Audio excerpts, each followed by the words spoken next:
Well, sometimes you'll tell like a race joke, or you tell like a rape joke, or something like that's pointed about a race or a gender or something like that. And then the person, why are you looking at me while you say that joke or whatever? Yeah. It's like, because you're one of the 4 people in the fucking audience. I'm sorry. I'm looking at this guy, I'm looking at this girl. I'm looking at this guy, I'm looking at this girl. Forgive me for looking at you. Jesus. Yeah. People get so sensitive about that. There's no way right now I could ever, I don't know, I can't be interested in another girl right now. I need more time, man. I'm just like, yeah.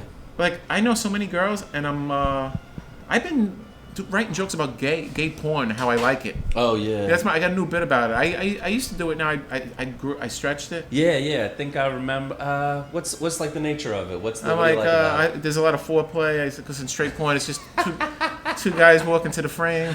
Right. And I'm like, and then I say, I pick up some tips from these guys. You know, I was with this girl recently, and she said, "Wow, nobody's ever kissed me on my neck like that before." I said, "Don't thank me, thank these faggots I've been looking at." And that joke works when there's a lot of dudes. Yeah, it's good. But when it's a liberal room, obviously. Oh, it doesn't do good. Oh, come on, that's fun. I did that. You're talking about how you're watching gay porn. Yeah, that's why it's funny. There's like a reveal. Exactly. Yeah, it's like, and also you're like this tough guy character, and then you're talking about your gay. It's like a fun juxtaposition, you know. I just think the more people that know me, the more they like my comedy, and it's going to be a good. It's obviously everybody wants to make it, but when I do make it, it'll be better for me because the people will not come to my comedy and be shocked because they'll be coming to see me. Yeah, that's another thing, man. I don't want to make people feel bad. No, me either. I don't want to hurt people's feelings. That's the farthest thing from what I'm interested in. I really, really don't like making people feel bad. Yeah. But I got to do my comedy. You know, I got to do what I think. I'm only kidding. And the people that have the people, I won't say good sense of humor, but the people that have a sense of humor about the kind of humor I do or the kind of humor that you do is they're easier to perform for. But the people that don't have a sense of humor about it, I get it. It's just they have a different sense of humor. Right. But you weed them out when you become a successful comic, I think. But I don't. But Bill Burr did a special, and he lost the room a little bit. Yeah. So I think even like he pushes his fans too far. Yeah. I won't say too far, but he really pushes the envelope, even with his own fans. Yeah. He talked once about that, where he was like he had a bit about adopting a dog or whatever, you know, and like he can't just say like I adopted a dog, it's cute, blah blah blah. He's got to say like something bad about adopting dogs first, or something bad about the pound. His way into it has to be hurting people's feelings a bit, and then eventually revealing that he's just like them, you know. Yeah. And that's part of it. Another thing is like I'm a straight white guy, Jewish, whatever, but it's like I don't feel like I represent the majority opinion of straight white Jewish men, you know? No. And so like if somebody's doing a joke and they're doing a joke about the Holocaust, that might offend a lot of people like that, but it wouldn't offend me.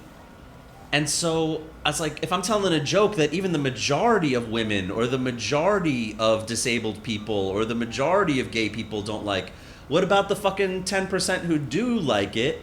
And like, can I talk to them about it? Like, I just don't think having the majority opinion of your group means that you're anything special.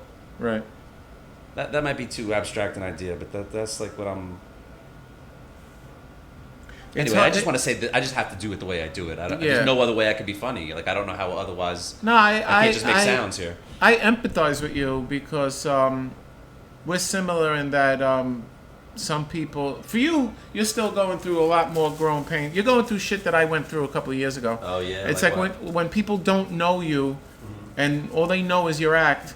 They're like, what the fuck is it with this guy? And I have a lot of friends in the comedy community that I consider good friends that at one point didn't like me.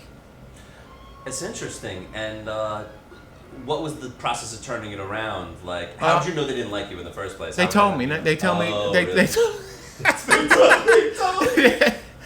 They told you after you were friends? But oh, I used to not like you? Hey, Frank, how you doing? By the way, I used to hate you. Yeah. No, some of them I wouldn't say hated me. They were just like, whoa, you know. But then, you know what it is? All it takes is one guy who you respect saying, no, he's cool. So they would hear from people that they respect that I'm cool, and like, oh, well, okay. Especially if it's a girl saying it. And I'm cool with, like, most of the female comics. Yeah. You know. Well, you did one of the smartest things I ever heard of, which was back in it wasn't the Bar 82 days, maybe it was the Identity Bar days. Right. You hosted an all-female show. Yeah, that was a fun show. Yeah, I bet it was, I miss it.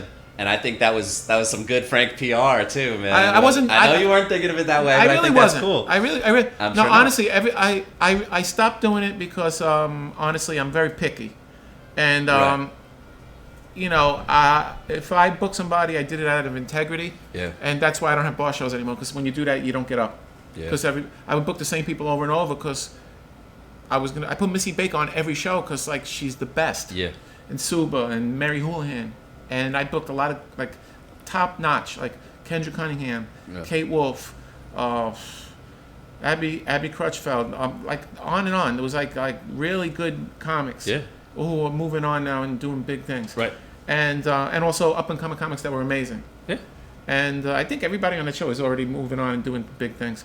And it was so much fun because nobody expected me to do that show, but and that's what it was kind of cute to me. Like, don't get me wrong, I knew it was. You understand what you were doing. I knew what I was doing, but I wasn't doing it to gain anything. No. And one or two people made a joke. Oh, we're trying to get laid. I didn't fuck anybody in that show. Yeah. Not that they want to fuck me, but we were all friends. Yeah.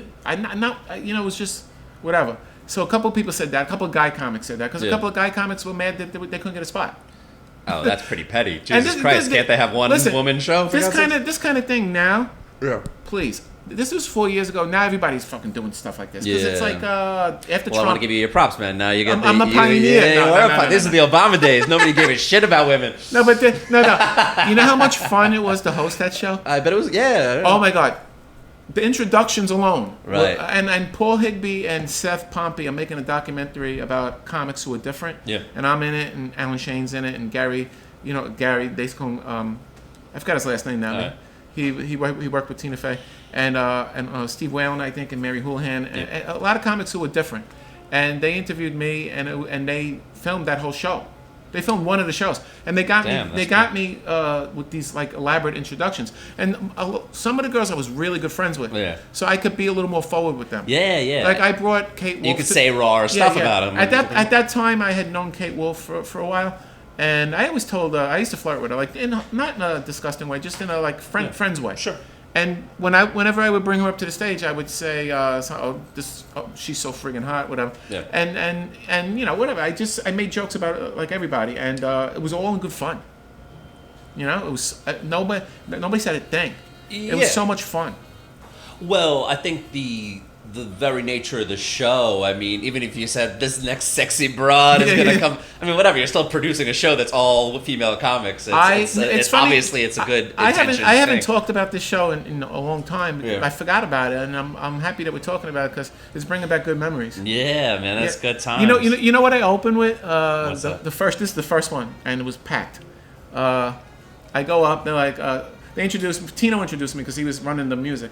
He goes, here's your host, Frank Terranova. So I go up and, it's like 90% women audience. Yeah. And I was like, listen, I don't want to get off on the wrong foot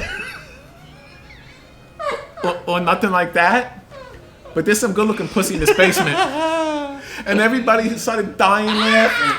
I was like, that was fun. Yes. Yeah, but the thing is, we were all friends. There was nobody on that lineup in the first one that I didn't know well. Right.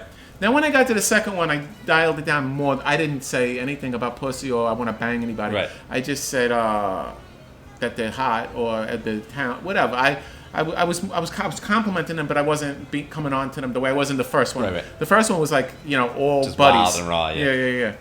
Then I was like, all right, I don't know Amber Nelson that well. I'm not gonna bring her up. I'm not gonna talk about her pussy lips and shit like that. Yeah. I didn't do that. I didn't go that far. Talking shit. Yeah. But I was just like, all right, let me. Not that I censored myself, but it just wasn't appropriate. Yeah. And if I got to know her for like 2 more years, then. But this is the benefit of fucking booking a show full of people you actually fucking respect or or whatever. That's why the comedy. Like that first show was probably better for the sake that you could say that crazier stuff, you know? The Comedy Central roasts were so good when they were all friends. Yeah. But then when it started, like, they started booking rappers and just, you know, people in the pop culture, right. Then it's missing something. I'd agree. I think, you know, man, there were some people who made their bones doing that roast shit, like your Jeff Ross or your...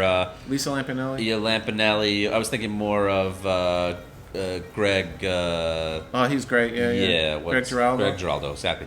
So, I mean, you could watch like a supercut of Greg Giraldo. They have it on YouTube, just like all his roast jokes, back to back. I mean, Jesus Christ, he could sling a fucking joke, man. He was. Of course, also his jokes were great. Yeah. They were well written. Yep. But also, he was a guy who was like, you know, career wise wasn't going well. Yeah. And he was playing that part. Well, he's one of these 6-figure guys you were talking about before. Probably. He's I don't know what I would guess. He ain't a 30 grand guy. No. He was making 100 grand but, a year, wasn't he? He would be roasting guys like Larry the Cable Guy, and he would be like, I'm so much more talented than this fucking guy. How the hell did you make it? You know, like, and it was so when he would say a joke, he'd be like, look at you. Like, it wouldn't be just like jokey joke. It was styled like a jokey joke. It was personal. Right.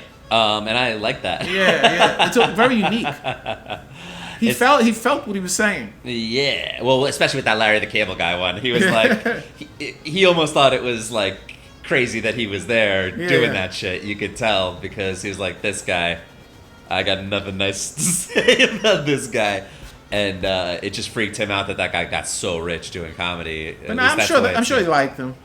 I bet. Yeah, but still, I don't know anything about him. I just know he drank and got high and whatever. Yeah, I think he fucked with too many pills or heroin or something like that. It was some opiate thing that got him. That's it. You're pretty good, man. You stay away from most of the vices that comedians have. You know, I don't see you really indulging in anything. Of late I started. I don't know if you got a gambling habit or something. No, I don't gamble. Yeah. I started drinking a little bit recently and started smoking weed again for the first time in years. And and then I got pneumonia. I got it really bad. How'd that happen?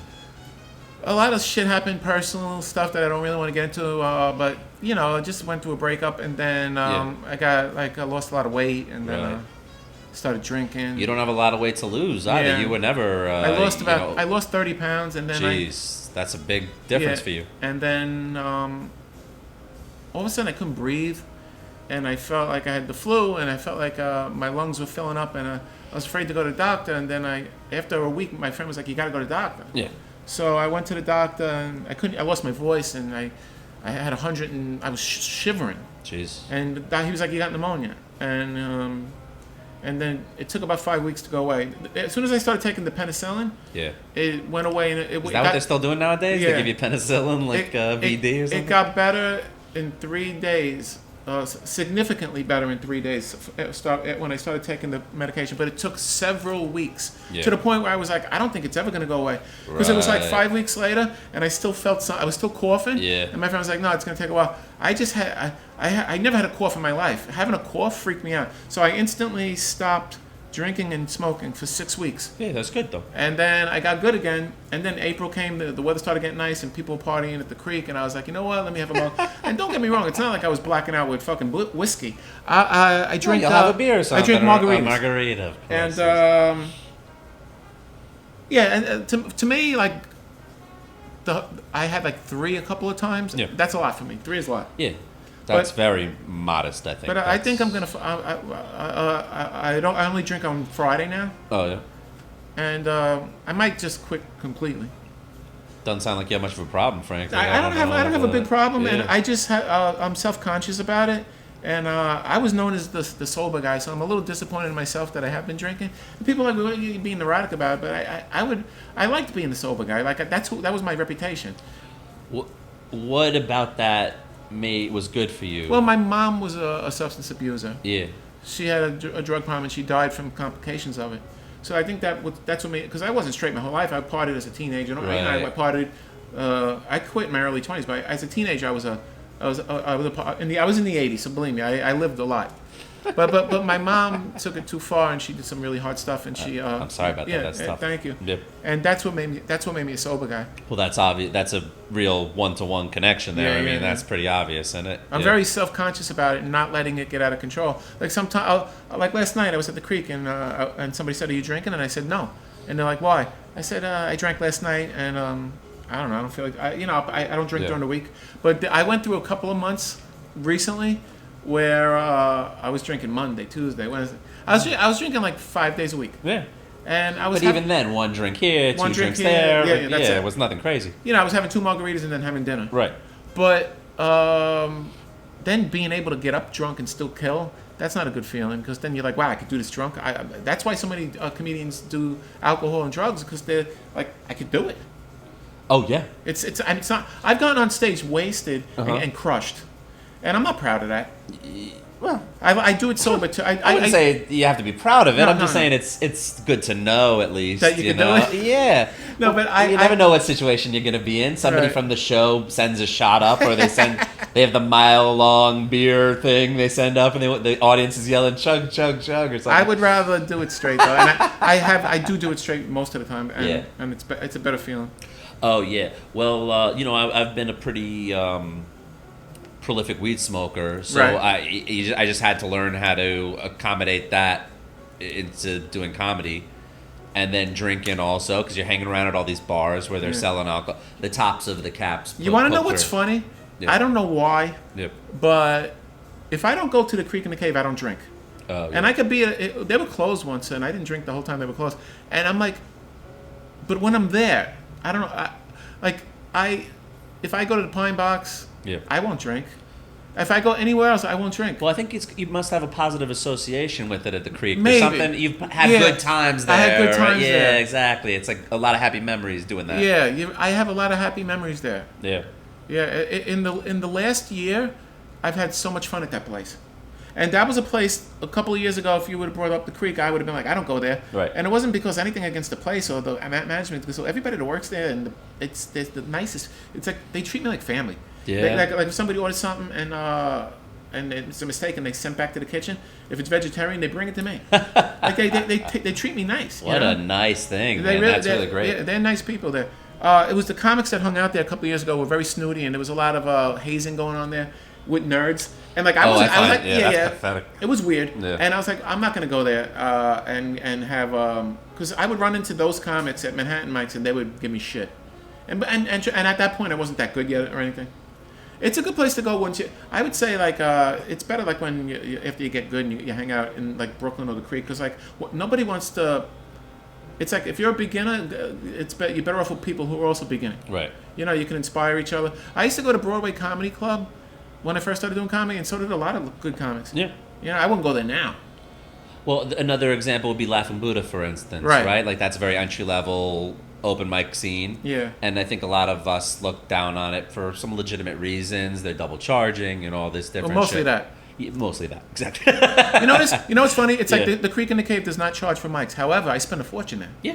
But the only thing is, it's like they're staying in business. No, yeah. So it's like they're doing something. But I get something for my money. Like I like the food, the drinks are good. Yeah.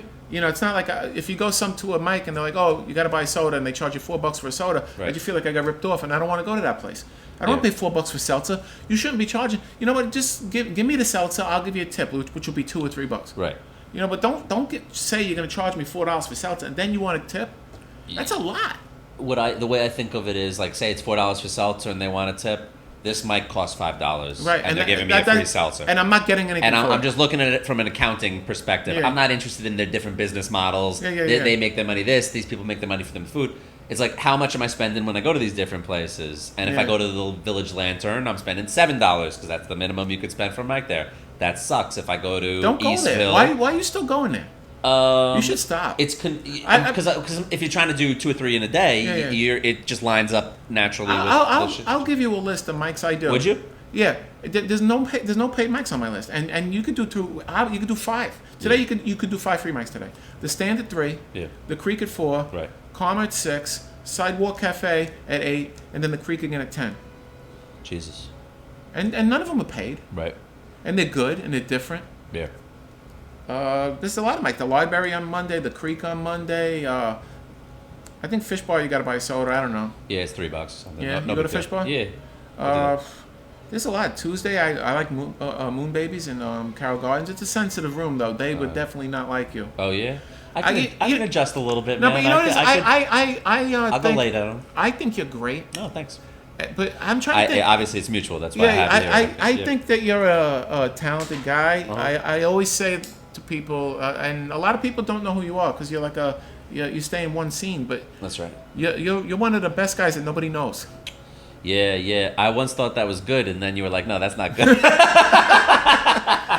You're like. I was like, "Isn't that a good thing?" It's Frank? like Frank's like, "No, that's not a good." It's like Usama Siddiqui knows you. I know you. You know you got more people have to know you. Yeah. Can I ask you a question? People who go to every single scene have probably seen me because they've kind of come into my orbit. Paul Lombardo knows you. He Yeah, sure. likes you a lot. Where do you put the paint? What do you mean? So like dipping it. Oh, I gave you that like the thing over there. So Yes? you can, yeah. So you okay. can put that on there, and then you can mix the colors around if you want to. Do people know that are listening to this that I'm painting a painting right now? Yeah. They get the idea. I think what I'm gonna do is I'm gonna put it up on YouTube, and then the video is gonna be the picture of whatever you painted, and the audio will be us talking. Oh, that's great. Yeah. This That is way I fun. don't have to pay for nothing. I don't have Yeah. to like set up a service or nothing. People want to listen to it, they go listen to it. Otherwise, they go fuck themselves. You know, I have I have my own sense of humor. Yeah. I'm a fan of, I guess, comics that you can label. I don't like it, but if you wanted to label them shock comics, Right. I think it's meant to be an insult.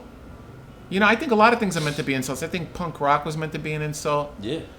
A ton of things. Yeah, I think it has a derogatory connotation to it. Right. That's the why Tory party in England, that was originally meant to be an insult. I think shock shock comedy is meant by the people that use it to be a derogatory. Yeah. No, yeah, for sure. But I like if I was to tell you my favorite comics, I like Patrice O'Neill and Corey Holcomb and Anthony Jeselnik and early Sarah Silverman and Dice, of course. Yeah. You know, so Don Rickles. So what all these guys have in common is that they're provocative. Yeah. I wouldn't call them shock comics. I just call them outrageous, I guess. I struggle for the right word to use here also, because what do you say? Do you say dirty? Is that it? Do you say... You know, I didn't realize this, but Bill Burr was on Howard Stern recently, right. And he was talking about it's hard to get gigs when you work in Blue, right. And he said Blue doesn't mean dirty. Blue just when they say they want you to work clean, they don't mean they don't want you just to say fucking pussy. They don't want you to allude to sex. They don't want you to be divisive in any way or polarizing in any way. Right. Yeah. What they mean is don't have an opinion. Yeah. So there are people that can tell jokes, and you know, if you're trying to write a clean set, you're going to look at every joke and go, is this divisive in any way? Right. Is this polarizing in any way? Right. And if so, it's Blue. Yeah. And I always used to think that Blue meant dirty, right. Sex. It's a good distinction to make. You're absolutely right. Blue just means that's what Blue is. Yeah. And that includes not cursing and stuff also, yeah. But you can't just take all the. You can't just start calling pussy vagina and then calling that a clean joke. I mean, that's there's more to it than that. I think there's a lot of comics that have some blue jokes, but also not blue jokes, and they've worked on their act to be that way, and they're smart. But I haven't been so smart. Yeah. Or maybe it's just not in me. Like you were That's saying, it. Yeah. You were saying it's not in you. Yeah. It depends where my life's at. Like if I'm sad, I don't think my jokes are gonna be fun, or as zany as they would be when I'm got something good going on. When I got something good going on, it might be a little more upbeat and zany. But like when I'm sad, they might be a little more, darker. Even the ones you write when you're sad, and they're still good jokes. Right. I mean, there's nothing wrong with I'm sure they're getting their laughs and they're doing what they're supposed to do. Right. But then when you're feeling better, like you could still tell them, and then like you'll put the fun part on them afterward. Essentially, Maybe. Yeah. Like, or you just think of a funny attitude or way to say them, or some tag that'll kind of lighten it up a bit. Yeah. I mean, Jesus, you gotta. I like pulling out old stuff. You know, it's funny. I pull out old stuff. Not often, but recently I pulled out something from 3-4 years ago. Yeah. and it killed. And a lot of my friends who know all my jokes, who see me, Right. a lot, were like, "Wow, what's that new one?" I'm like, "Nah, that shit's That old." new one. Yeah, because they never heard it. Exactly. A lot of my buddies in the open mic scene are doing comedy less time than I am, and a lot of the people that I started out with have passed me by.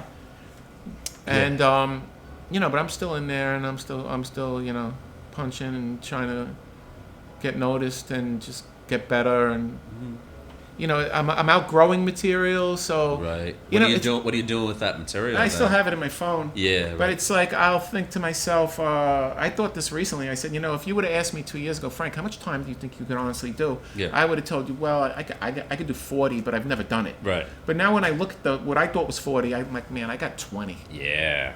Because I'm just not the guy who said certain things 4 years ago. I'm not that guy. Some of the things that I would have said 4 years ago, I've become a different person. I've become a more sensitive person. I've become I've just become more aware of things and other people and the way other people feel. Not to be like, I'm definitely not nobody would ever call me like a liberal or anything. Nah, I mean, I don't think so, Frank. No, I mean, I'm not a conservative either. Yeah. But I do, as far as I'm sure people have that misconception about you, just like I'm just talking about people and their feelings. Yeah. I'm sensitive to that. I don't get involved in politics and what's what and all this shit. There's a lot of methods to make things right that I don't agree with. Yeah. Sometimes I think affirmative action can be negative. No. I mean, I want people to get what they want, what they deserve, and I understand why it was created, and I'm not opposed to it because I think that's kind of fucked up too. But I just think sometimes it can be it can just be not good. Like I really think that if Hillary became president, it would be better for everybody. It would be better because first of all, she would have helped more people. Yeah. Second of all, they wouldn't have felt like they had to do it. All the backlash, they wouldn't have felt like they had like all these bookings and the way things are being booked now is a backlash to Trump. Yeah, something about him getting elected made people feel terrible. And I get it. I get it. 150%. I do too. Yeah. I'm just personally affected by it. Yeah. You're just on the losing end of the stick. I'm on the losing end of this. Yeah, I get you. Let me tell you something. You're a lot like me. I'm a hard guy to book anyway. Right. I'm a hard guy we were to talking book. about this before. Yeah, just demographically, yeah. But before Trump, I was getting a lot of shows. Right. Now when they book a bar show, because I'm not at the club level yet. At the club level, it's still kind of like not affected. Still a boys' club, I think. It's still a boys' club. Yeah. But at the level that I'm at, it's like they're booking 20% white guys. Right. And sometimes less than that. Yeah. Sometimes significantly less than that. And that's fine and good for them. I mean that. Because I'm a fan of so many people. Like, I'm like that. The people that I'm never going to complain. I don't care what your fucking demographic is for your thing at all. If it's all good comics, I wouldn't even look. No, but the people that are benefiting from all this Yeah. are my friends. Yeah. So I'm happy for them. But I mean, they're not getting paid, so who gives a shit? Yeah, right. I mean, let's get real here. I mean, we're these are barely scraps we're fighting for. The last time I went on a binge with asking people for spots was in September. Yeah. And I got like 40. Right. Oh, Jesus Christ. Over the course of several months. I get you. Yeah, and 90% of them were fucking terrible. Yeah. But then there was like a couple that were fucking awesome. Right. And sometimes people throw me things, but I don't want to ask anymore.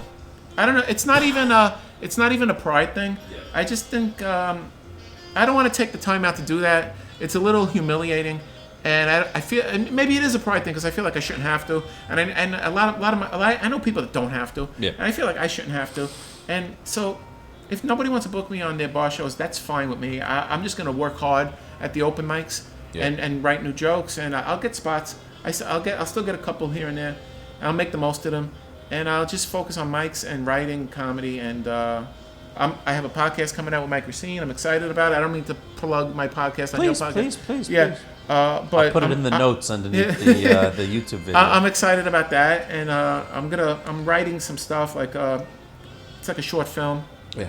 I did that before I did stand up. So I'm writing a short film, which isn't like a comedy. It's more like a drama. Oh yeah. Yeah, I'm excited about it. It's about me when I was 7 years old in Brooklyn. My parents got divorced, and my mom started dating my stepdad, and just how domestic violence and stuff like that. Oh jeez. Yeah, it's not. It's you not, know how long it'll be about? I thought it was going to be 8 minutes. Now I think it might be more like a half hour. Why not? Right? Yeah, I mean, that sounds like a big story. Yeah, and I'm casting a few comics in it.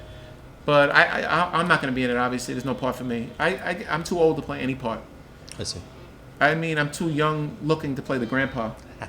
And I'm too old to play the dads. I can't play any part. And it's fine. I'll focus on directing it. Yeah, that'll be better, man. You wrote it. It's your thing. I mean, so far, I got a couple of pages I'm excited about. I never write for longer than an hour. Like when it comes to writing scripts, I say to I put my phone down, I look at it, I go, all right, I'm going to write for an hour. I'm going to write about 5 pages. Okay. And I'm usually done in 45 minutes. And even if I'm on a roll, I stop. Oh, why? Because I'm like happy to be on a roll. I like. If I run short, it's okay. I'm like, okay, this is cool. Right. But if I'm on a roll, I stop. Like I wrote one scene that takes place in Coney Island, because this kid, his dad is neurotic, and the mother, the dad is neurotic.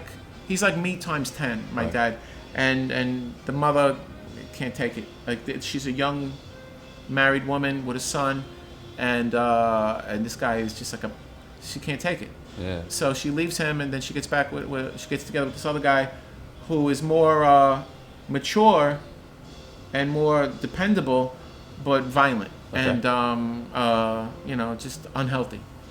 So I'm going to show it from the little boy's eyes. The two men that were like the fathers in his life. The neurotic guy that the mother couldn't depend on, and the guy who was like financially dependable, but a fucking abusive guy. I think this is a great idea, man. And then do service to the idea that you have in your head, and it sounds like it could even be expanded to be like a feature-length movie. Yeah, but you know what it is? At some point, it probably could, and I don't want to keep. Like I said, I thought it was going to be 8 minutes. Now I think it might be longer. I don't want to write a full-length script and be like, oh man, now I can't get the money. Yeah, I can't even do it. Because I have 4 full-length scripts that I can't get the money for. You wrote 4 scripts? Yeah. Oh, Frank, that's cool, man. Well, I don't know if you know, I was a playwright before I was a. I didn't know at all. Yeah, I was a playwright before I was a stand-up, and I had a modicum of success with it. None of it monetary. Right. But it was all like I had got accolades, and there were there's a book like that's an almanac of like. I don't mean to seem so surprised. I just didn't know any about this. I think I told a few people about it. But one of my plays from 2005 was considered like one of the best plays of the year. Yeah. And I did a play in 2003 that got a full write-up in the Daily News. Wow. And Staten Island Advance wrote about me, and I was like, for a while I got some buzz, and then.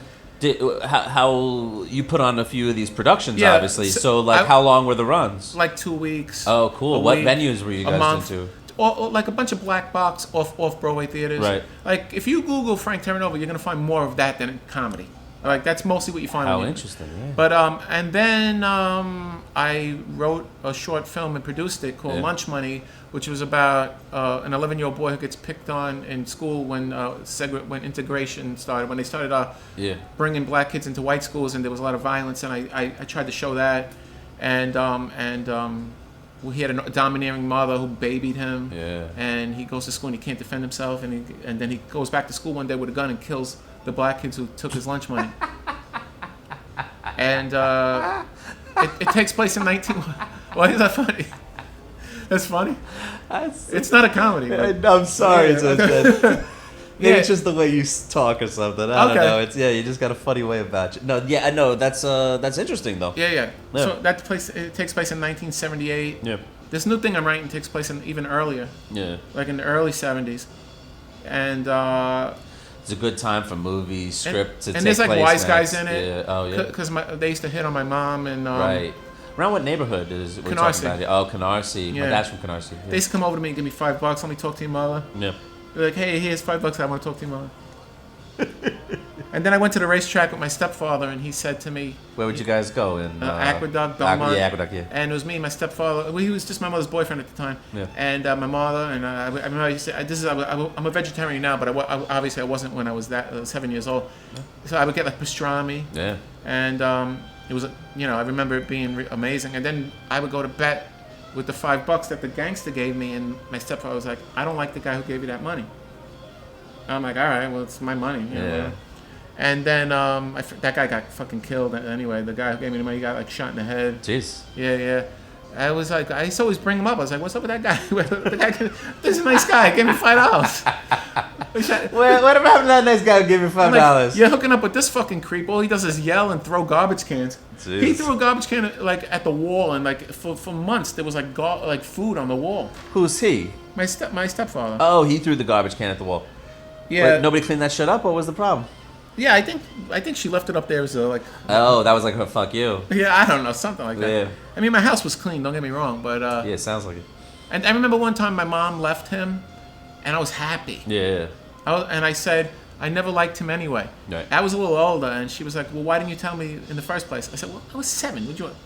Why didn't I tell you? Yeah, exactly, because I was a little kid. And then she took him back, and I was so fucking pissed off. She threw him out and took him back so many times, and that was like the drama that went on in my life. I mean, it's nothing original. A lot of parents go through shit, and there's a lot of breakups and get back togethers. Well, just because it ain't original doesn't mean it doesn't affect you. You know, it obviously has a strong effect on the rest of your life. You know. It really did. Yeah. And I'm a modified version of all the flaws that my mother and my father had. Yeah. Because I'm not perfect, and I am. I lose faith in myself.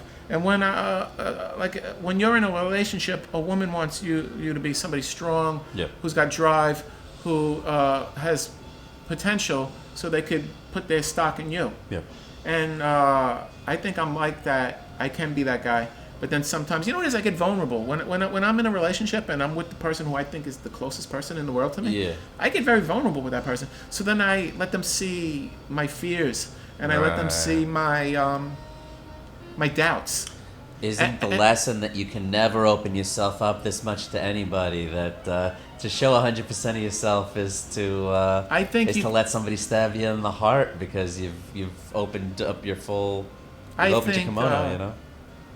I would say don't do it with a don't do it. This is obviously stupid. What I'm saying. No, obviously you gotta find the right person and then you do that. With them, I don't know. I think I did, and I think I won't say don't do it because I don't know if that's the answer, but I did it and I think it hurt me.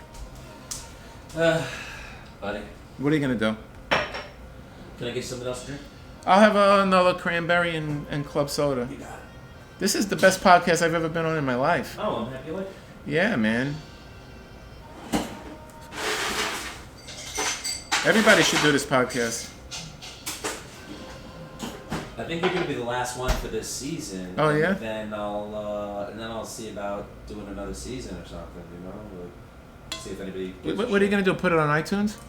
I'm gonna put them up all on YouTube, and then maybe separately I'll figure out a way to get them onto iTunes also. I want people to be able to see the photo along with the fucking show, the painting rather, along with the show, you know? Oh, okay. So, I gotta figure out the best way to do that. But like some famous podcasts, they get put up just on YouTube, you know? And then they're getting like 1 million, like Joe Rogan for instance, gets 1 million views on all his YouTube renditions of his podcast, never mind the fucking the actual iTunes shit that he gets. Yeah. So people are willing to listen to a podcast if it's just up on YouTube. Oh, sure. I'm glad you see it my way. Yeah, I've been a guest on a bunch of podcasts, but recently I started one, like I said, and it's a little different. Because but what I enjoy about it is like what you're doing. Like I enjoy just talking to the person and hearing their journey. Because I was talking to a comic that we had on recently, and I just enjoyed we kept going off on tangents, but I kept bringing it back, and I finished the whole chronology, and it was really exciting because I idolize like Johnny Carson and Howard Stern, and when somebody's a good interviewer, I can tell. Yeah. Like I know who's good and who sucks, and it's an art.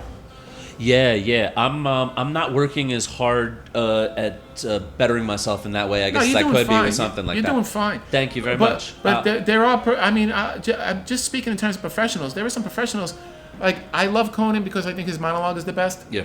And I think he's the coolest. Yeah. And he's my favorite. Right. But I wouldn't call him the best interviewer. He has his own style, but he's more like who of those guys is the best interviewer? Johnny Carson. No, go, right now. Then Letterman. No, now. I don't know. I think Conan is because of the guys left. Yeah. Who's doing it? Here's my thing with Conan. Even gives a shit close to him. I don't want to come off like I like Colbert a lot, but he's not a good interviewer. I don't want to come off like saying I don't like Conan because that I do. Like I think he's great. I think he's the best. Yeah. For a lot of reasons. I think he's cool with comics. I think he has a lot of comics on, and that's right. And he has comic. He's on TBS, so he could have comics to be a little edgier. Yeah. And he's cool. He's fun, but he's not the interview like Johnny Carson and David Letterman were artists. Yes, he's not even close to them. I think. Yeah. I think you watch Letterman. It looks like he's doing nothing, but he is. Yeah. He's doing something. Like for instance, whenever he would have Don Rickles on, he knew how to interview Don Rickles. He knew when to, I think Jay Leno didn't know how to interview Don Rickles. Jay Leno used to try to rib him back, and that's not funny. Yeah, he's like stepping on his fucking jokes. Yeah, it's not funny to rib Don Rickles He's back. fucking up the whole dynamic. Yeah. Once in a while, Letterman would say one thing. Right. But and then Rickles would be like, "You're getting on my nerves." No, but I think that Leno did not do a good job interviewing Rickles the way Letterman did and Carson. Right. My point is, of the guys now, you got Kimmel, you got Kimmel's all right. Kimmel's all right. I think Kimmel's second best, frankly. I say it's Conan, Kimmel, Colbert. I can't comment because I haven't owned a television in many moons. I know there's a lot of people doing it. I know there's Fallon. I could say that Fallon from just I don't follow his career, the show. What I do follow is the people who do the people he books. No, the 5 minute when they do the 5 minute comedy segments. Yeah, I watch most of those. He seems to be choosing like very very alt comedy. Like he's focusing a lot of clean comics. And no, stuff. not I won't say clean. Say no? like alt comics, like weird comics. And his music choices are very weird too. And the Roots is a weird group. Yeah, they're not like necessarily mainstream. And what I heard, this is just gossip I heard from open mic comics, so I don't know how much stock to put in it. Yeah. But I heard that when Rickles goofed with the Roots, he did like a racial joke with them. They didn't think it was funny, and they complained, and then Fallon never had Rickles back after that. If that's true, then I have no respect for that show. I don't know if it's true though, so I don't like to jump on things. I'm with you, man. I'm with you. But who knows? That is kind of shitty if it's true. Yeah. I mean, that's one guy that you just let say whatever the hell he wants. Well, it might be true in the sense that Rickles never came back to the show, and then who knows why he never went. That part we could at least find out, It's like, did he actually ever go back on the show again? But then to say if that's the reason or not, who knows? I could find out because I know a couple people who work for or have worked there. Yeah. I mean, I'm not that eager to. Yeah. It's not. You think you're gonna be doing your 5 on Fallon anytime soon? I gotta get to the bottom of this. I gotta get to the bottom of this. Who gives a I'm shit? not gonna be able to rest till I find out right. if Don Rickles was banned from the latest version of the Tonight Show. I get curious about these things. Don Rickles is one of the most important people in the history of that brand, the Tonight Show. Yes. Because he was legendary Carson. When he would go on Johnny Carson, I mean that was like the Beatles on Ed Sullivan. Right. It was and every time he was on, as a young boy, I would look in the newspaper, and when I saw that Don Rickles was going to be on and I wasn't allowed to stay up that late, so I used to sneak to watch it. Right. My mother used to make me go to bed 10 o'clock. Yeah. And I used to just like put my the TVs used to have adjustments for the hue and the contrast, and I used to make it really dark so the light wouldn't go underneath the door, and I would lower the sound all the way down, and I would just put my Were you in the living room or whatever? No, my room. You had a TV in your room? I had a black and white TV. I didn't have one of those till I was 12 or something like that. I had a black and white TV. Yeah. And I would put my ear next to the speaker just to hear what he was saying. Right, just so nobody else could hear. And Like entertainment was magical to me as a kid, because like I would buy comedy albums and I would put them on the record player, and I would just look at the cover and just sit there staring at the speaker. Like I don't know why I was staring at the speaker. It was this, the sounds coming out of the speaker, and I would just stare at the speaker. Well, you'd see those old-timey photos of people that gather around the radio at night to listen to the radio together before TV was invented, and you see them and they're all looking at the speaker, and you're like, what the fuck you looking at the speaker for? But something about it, like you want to, it makes a little sense. I mean, that's where the noise is coming from. Did you ever listen to comedy on CD or anything? What, are you kidding? Yeah, of course. Yeah. We had albums in the house, man. We had Cosby albums and even some like Sesame Street comedy album. They were like, kind of goofy, like little kid albums and stuff. I sold my vinyl a couple of years ago because I just needed to downsize. Yeah. And I'm over it. Yeah. Oh yeah. The whole vinyl thing. Sometimes that I sold my collection. Oh, okay. A lot of people, when they talk to me about it, they can't believe it because I was so meticulous with keeping good care, and I had I have a huge digital catalog. Oh, yeah. So it doesn't take up any room. Yeah. And all the classics I grew up on. Yeah. Most of it was dance music. And all the classics I grew up on are all on YouTube. So if I want to hear them, I go on YouTube. You get them, man. The thing I have is I have a huge catalog of comedy albums also, just different things from everybody, some bootlegs and stuff like that. When I was a little kid, I had a collection of just stand-up comedy albums. Yeah. I had every Steve Martin album. Yeah. You were into Steve Martin from the get-go. A lot, yeah. Yeah, because he was on SNL, and I didn't hear about him till way later, and I already knew about a lot of modern comedy shit. And I remember. It sort of ruined it for me a little bit. I remember I was in the 4th grade. Yeah. And somebody told me there's a TV show that comes on Saturday night at 11:30 called Saturday Night Live.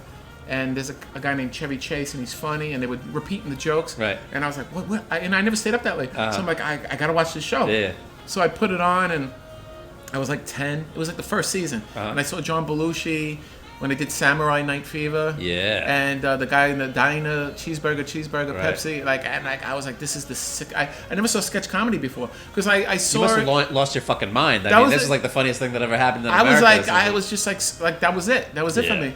Because I wasn't good at sports, so comedy became my thing. And I remember I went to see this movie called The Groove Tube, and another movie. It was in conjunction. It was a double feature with Kentucky Fried Movie, which that's good too. I like Kentucky those are the people who produced Airplane and Police Squad, and both of those movies were sketches. They were sketches and short films. That's right. And they were fucking really dirty. Yeah. And that was pre-Saturday Night Live. Yeah. So then when Saturday Night Live came out, I'm like, oh, this is like that. Even Mel Brooks' films too. Mel Brooks' films are it's like one long sketch. Yeah.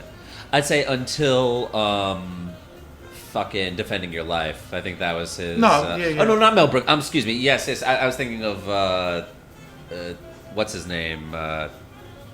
Albert Brooks? Albert Brooks. Yes, excuse me. I thought you were talking about when Mel Brooks. Yes, of course, those were very. I thought you were talking movies. about other Mel Brooks, like when he did like serious movies, and he did dramas.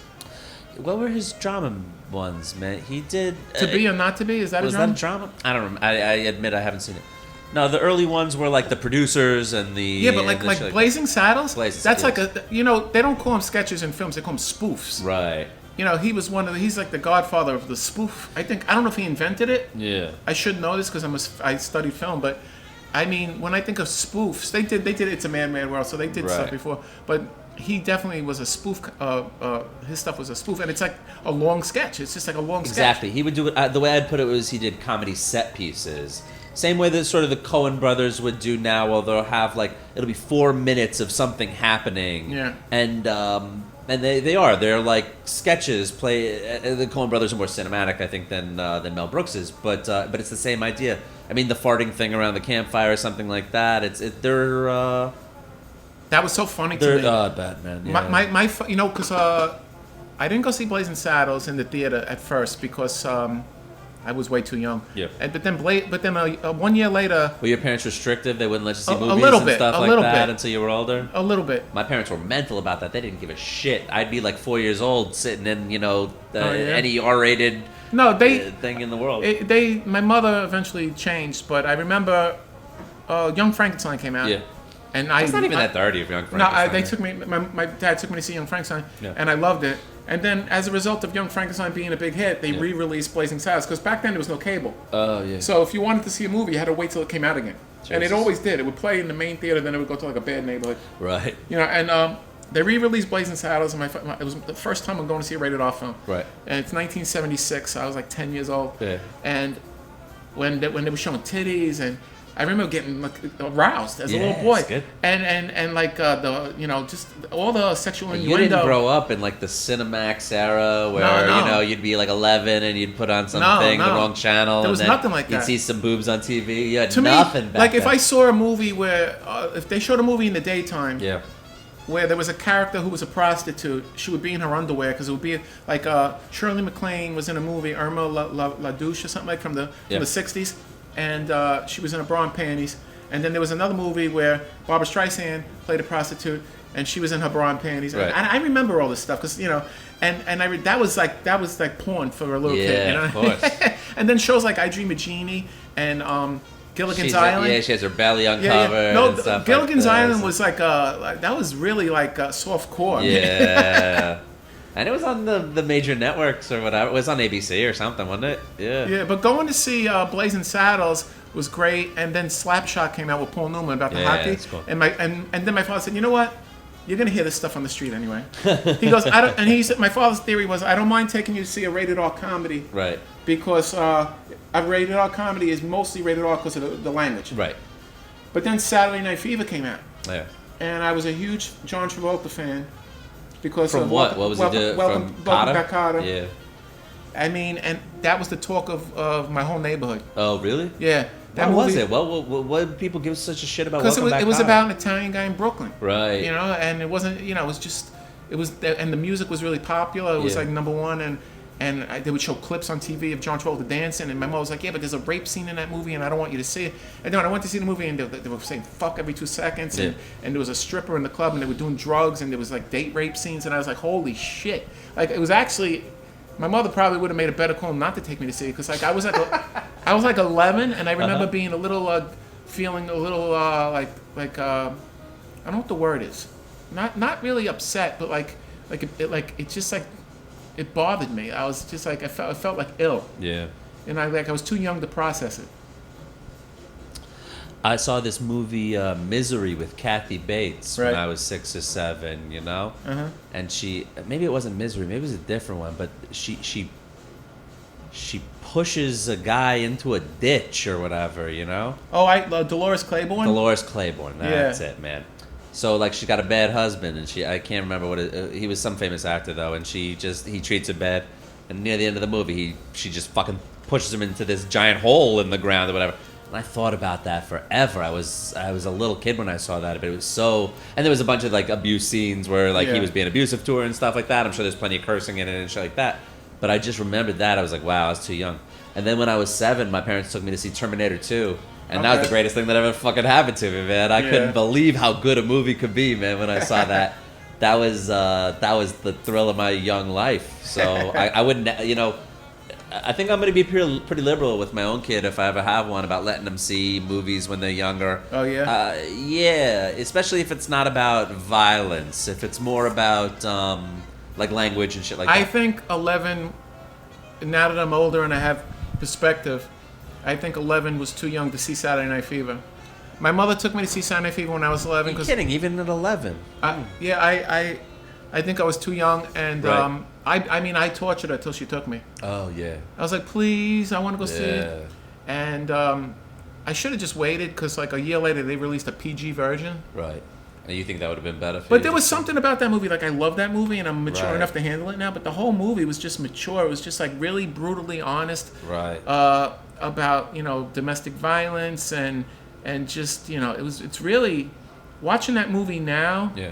it's like, it's really brutal. Like if you had a son and him and his friends acted like that, you would probably smack him and go, "You're acting like a fucking animal," because it's so animalistic. Yeah. And it's weird for me to say that because I come from that background, Right. and I've got a little bit of that in me, and it's not. And It's also the most obvious ironic thing that. I mean, you got the fucking garbage on the wall in your apartment or something like that. Yeah, There's plenty of yelling and shit probably going on at home. Yeah. And meanwhile, like, you can't go and see a movie about, what is essentially the same thing. You know, the funny thing is, it's like I argue with my liberal buddies, like, because most of my friends are in their 20s, and sometimes I blame them for my comedy not doing well or whatever. Just the whole climate, and then, but then, it's like, with friends, and like I learn stuff and I pick up stuff from them. Yeah. And not that I'm like go out there with a sign or nothing, but I've gotten more sensitive to a lot of shit. Oh, me too. Yeah. I'm not patting myself on the back or nothing like that. It's human. Yeah. I like to learn things, man. There's nothing wrong with information. Like, I have a lot of friends and some people in my family that never really left the neighborhood. I mean, they moved to the suburbs, but they still associate with the same people from when we were kids. Yeah. And I have been in a lot of different scenes. I was an actor. I was a DJ. I started coming into the city a lot in the '80s, and playwright. And when I was a playwright and an actor and being a comic, so I've been around a lot of different types of people. You've met a million. I can't imagine somebody who's been exposed to more interesting people. I mean, I was around the punk rock scene. I was around the disco scene. I was around the birth of hip hop. I was in the off-Broadway scene in New York City. Well, you're blessed to have lived through interesting times. I really was. Man. I really got. Sometimes I'm like, I wish I was younger because then I could be more like everybody else. Right. But then I'm like, you know what? I like the times I grew up in. For sure. I enjoyed it, and I feel like I got so much more to live because it's like I take good care of myself, and I think as long as I don't get hit by a bus or nobody kills me, I'm gonna live a long life, and I feel like I'm. How long you want to live to be? As long as I can. Yeah, just keep stretching it. Yeah, man. Like I could see myself hitting 100. As long as your mind is all right. Yeah, like I'll that always, my mind will always be all right because I'll always be busy. I think your mind goes south when you retire and you sit on the couch. Well, that's a big deal for sure. Yeah. And then a second thing, I mean, there's just genetic shit that'll get eat at your brain and shit. Yeah. I mean, but I feel like I'm just at the early middle of my life. Right. Yeah. Well, I hope you're right. Give me a second. I'm gonna go pee. Yeah, go ahead. What do you do? Pause it? Get a little musical break. Musical interlude.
You like this stuff?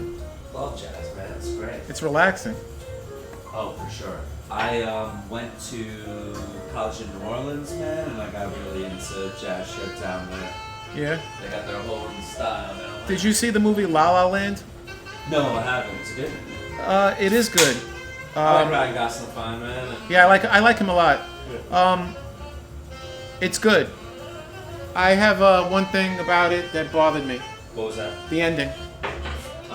Maybe save it for somebody else. Yeah. Me see it first. I'll get to it eventually. Okay.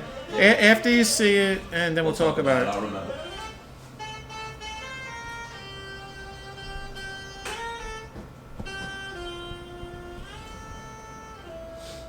I have a screenplay that I wrote. I wrote a few, but I have one that I really. My next project is a short film, but I have a full-length screenplay. It's like the jewel in your crown. It's like. I want to. If I make this film, I could be satisfied.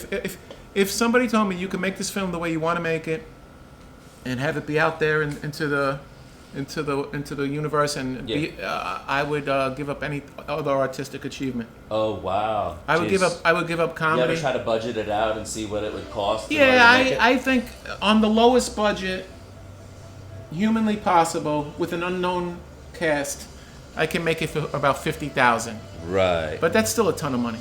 Yeah, for sure. And there's a lot of shit. I wish somebody would. My dream cast would be, it's a 2-character film, a man and a woman in their late 40s. Okay. And my dream actress would be Jennifer Lopez. Jennifer Lopez, really? Because the character's Puerto Rican, New York. Yeah. And you're the guy or whatever. I'm the guy. Yeah. And I go to my high school reunion at the start of the movie. It's my 30th high school reunion, and there was a Puerto Rican girl at the school at the time, and I had a crush on her, but she never knew I was alive. So we run into each other when they're having the reunion in the gymnasium or whatever, and he asked her to dance, and then he's like, "You want to get out of here?" And they spend the evening going around in Brooklyn, going to Coney Island, going to Bay Ridge, Williamsburg, everywhere. Just doing Brooklyn shit. Yeah. She hasn't been in Brooklyn in 30 years, and and they flirt and shit. And it's a lot of dialogue. It's a lot of talking. Yeah. It's just a big dialogue-driven movie, and this is fully written, the script, yeah, right? You've got all the dialogue ready to go and shit. Yeah. And the music is all like soul music from the 70s and 80s, like obscure soul, not obscure, but like the Brothers Johnson, like shit like that. Like I have a list of songs that I was listening to when I wrote it. I admit I don't know what the Brothers Johnson is. Could you tell me what? Give me like a song of theirs. They sing a song called "Stomp." Could I play it? Yeah, sure. I mean, that's gonna make the movie expensive. I could shoot it for 50,000, but then if it gets a distributor, the rights for that shit, yeah. But when I say expensive, I mean it'll be 6 figures. But that's still not a ton of money when you make a real film. No. This would be the opening credits of the movie. I love this music. Well, like it grooves so hard, it's like it makes you fucking bounce up and down. So picture right now like a montage of the guy getting dressed in his apartment for the high school reunion.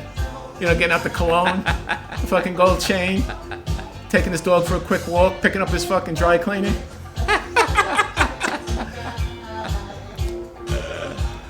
Yeah. And I wrote this movie in 2010, and I wrote 5 drafts. So I'm set on it. I mean, it'll need another pass. Yeah. And you make adjustments when you cast people, and there'll be improvisations. Because I'm open to improvisations when I shoot movies. Because even if the dialogue is good, if the characters be in the moment, you know what I mean? Yeah. And a little bit of improvisation definitely adds to the reality of every scene. I don't see a lot of movies being made. I don't see a lot of love stories about older people. Right. And that's why it's unique, but that's also why it'll be hard to get made, because it's a love story about 2 middle-aged people. Right. But they're not old. Like, obviously, I look pretty good. I mean, I'm not cocky about a lot. I have a lot of flaws. I've talked about it so far. Yes. I don't have to. I don't have to. Yes. I don't want to just go around enumerating your attributes here. I'm leading up to my comment. You have comment. a beautiful hairline. You have very good skin. You know what I mean? A nice thin physique. But you know what I feel like? I believe in God. You look great. I don't know about you, but I don't go to church every week. But I believe in God, and I feel like He didn't give me everything. Right. But He gave me good looks. Yeah. And He gave me. I mean, I sleep indoors. Whatever. I eat. Yeah. We said you lived through interesting times. I mean, yeah. I've had some heartbreak in my life. Yeah. My mom and my grandmother died within 2 years of each other. That's horrible. Yeah, my mom died. Did your mom pass first or your grandmother? My mom passed first, and at the no, time, that's terrible. I was taking care of her mother, my grandmother, who has Alzheimer's. Yeah. So my grandmother passed very quickly after Horrible in that. its own sense, yeah. Yeah, and then that's when I met my ex-girlfriend, and we were together for 3 years. And Right. a lot of people used to say to me, when I took care of my grandmother, like, God's gonna take care of you. Yeah. Because you took care of your grandma, and God's gonna look out for you. Yeah. So when I met her, I saw her as like an angel. I see. So like when we broke up, everything really hit the fan. Yeah. Almost for the first time. Really? Like I mourned my mom and my grandmother, but I think like I was in the sense that it gave you some sort of religious reservations, like I just felt it like, made you question religion. And believe me, I look back, Yep. and some people might think I'm crazy, but I look back and I think about the good times. In fact, I think about them exclusively. Oh, really? I don't think about I don't think about anything. I think in general we remember happy things better than we remember sad things. No, I know that humans, I know you what know? I know what was wrong. Yeah. And I know what I know I know the arguments. Right. But I choose to focus on going to the beach and that and what how she made me happy and how she like when I hurt my knee, she got me like a knee pad she ordered it on Amazon, and she was such a good girl. That's nice. She sewed my pants. I think about that stuff. Man, it's funny because like being a guy, I don't know, something about being a man, like you don't expect anybody to ever do anything for you. Right. Like you ever go out to eat and somebody pays for you, and you're like, oh my god, I didn't have to pay for this meal. Yeah. It feels like a miracle. Yeah. Like it just never really, it just doesn't happen that much, and to have a good woman, and then she'll like occasionally do something for you. Yeah. She'll bring you. It's rare. She'll bring you some sushi or something home, or it blows your mind. Leave this. This is good. I have the benefit, if I have any positives, I have the benefit of just having perspective because I'm older and I've been in relationships, so I know when it's real and when it's mediocre. But you also have to accept that people have to go on their own path sometimes. Well, what are you gonna do? You just gotta remember the good times. You could barely control yourself, much Yeah. less other people, is my perspective. So, life is funny, man. I agree with that. People come into your life, and then they leave, and then you meet new people. I gotta say, I have a lot of good friends. In terms of close friends, I got a couple, but I have a lot of people that I to me, what makes you my friend? We don't have to be best friends. We don't have to call each other every day. Right. But if I trust you, and I like you, you're my friend. Yeah. Like there's a couple of people in the comedy scene, Right. that we're not best friends. I don't even have their phone number. Right. But I trust them. Yeah. And I like them. Yeah. And I would trust them with valuable information. I'm like, that's a buddy. Oh yes. Yeah. I get a little caught up on this, man, because I think people throw the word friend around a little too casually nowadays. I don't. And I don't. Yeah. I'm pretty strict about that, and I think it's a little disrespect to the people who are really my friends. Yeah. If I'm gonna start calling everybody my best friend, I don't do it lightly. Yeah. And when I like, what it is? I'm a Scorpio. I don't know if you believe in the signs, but I'm really big into it. Oh, yeah, That's yeah. something that me and my ex bonded on because her mother was really into it. May she rest in peace. And Yeah. and she's super into it, and Yeah. I'm pretty into it. Yeah. And people tease me about it, that I'm into it. I imagine. But I'm a Scorpio, so like we feel things like to the 10th power. Yeah. We're really passionate people. I don't know if you believe in that. When were you born? I admit I don't. I'm a Gemini. I'm the 19th, June 19th. Okay. Yeah. Usually Geminis are pieces of shit. Oh yeah. Duplicitous, right? Isn't that the idea? Is like they're two-faced. You can't hold them down. Can't hold them down. No, but I'm still hold down a bull. I don't believe that. You'll man. hold down a bull? If not for the craziest luck in the world or whatever, I'm pretty easy to knock over. My experience with Geminis, I mean, this is just women, but Yeah. I'm like really, really, really attracted to them, but they're like not for me. Right. What got you interested in astrology shit in the first place? My mother was into it, and she would read it, Oh yeah. and then I started reading it. I think it's funny to hear like, oh, this is gonna happen to you today, or this is the kind of person you are, and then you look at all this shit that like looks sort of like what you're like, and then you're like, oh, I am sort of like that. I am sort of like this. Well, there are traits that it's like I'm a Scorpio. My grandmother was a Scorpio. I had 2 ex-girlfriends that were Scorpios, and Scorpio men and women go really, really, really well together physically. Oh yeah. And we understand each other like we're brother and sister. We just like when we meet each other, we already know each other. Right. And then it's hard because it's when you fight, it's like you can't resolve it. It's like with scorpions, like stinging each other, sting each other. Yeah. And like it's so hard. Like I just had with my ex, and my other ex that were both Scorpios. We just had average fights about average things, but they're so overwhelming, and we get so hurt by what each other says to each other. Yeah. I do something and she gets so hurt by it. She does something to me, I get so hurt by it. Not just words, actions. Everything stings because it's the person that you love. You know, you do anything for. It's like it's not a calm love. It's Scorpios loving each other. It's the best, but it's the worst.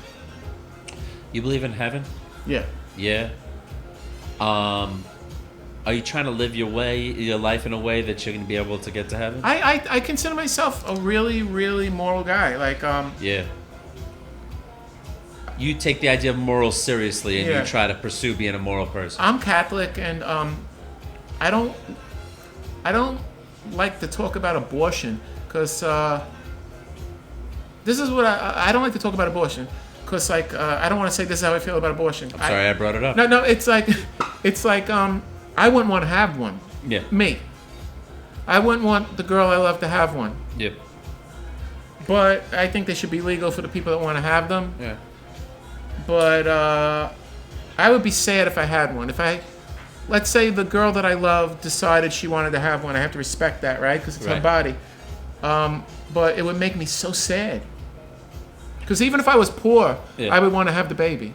And even if I didn't love the girl, I would want to have the baby. I was with a girl I didn't love, and she was late. Yeah. And I said, we're having a baby. And she said, yeah, we are.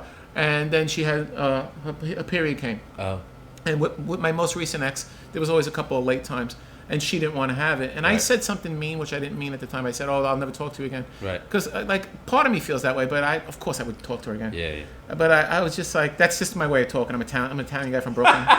Whatever. That's just the way we joke over there in Canarsie. Yeah, you know how Italians are. They just say horrible things sometimes. No, but it's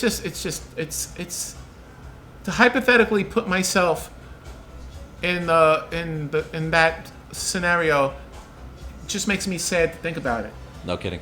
Yeah, I wouldn't want. You don't got to be a Catholic to feel that way. I mean, it's just the idea of an abortion is sad to everybody. It would be really. If I'm very unique. I'm 50 years old. I've never been married. I don't have kids, and I never even got a girl pregnant. Yeah. And I never wear protection when I'm in relationships. Jesus, you should be rich by now, man. What are you spending all your money on, for Christ's sakes? What? What are you spending your money on? Why aren't you rich by now? You're not paying out anybody. You should be paying for private school or something. I don't know. Jesus Christ. I don't know what it is. Save a few acorns for a rainy day. Friend. You know something? I've been in a couple of long-term relationships. Yeah. And I've loved strongly once before, or twice before, but the one was a childhood romance, so obviously it wasn't going to be long-term. And one, you never know.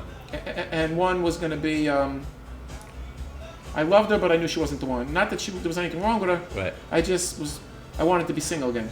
And I was like 39. I wanted to get back out there. You wanted to sow some of your wild oats. So, and then I get back out there and I didn't meet nobody good until my most recent girlfriend. And she's the level, I think, well, you're a young guy, so you might not be there yet. But young guy, Jesus. You're a young guy compared to me. Yeah, right. I think we all get one. One what? Love of our life. Oh, I don't agree with that. I agree with it. Well, you said it. Obviously, you agree with it. I'm saying I don't agree with it. I think we only get one.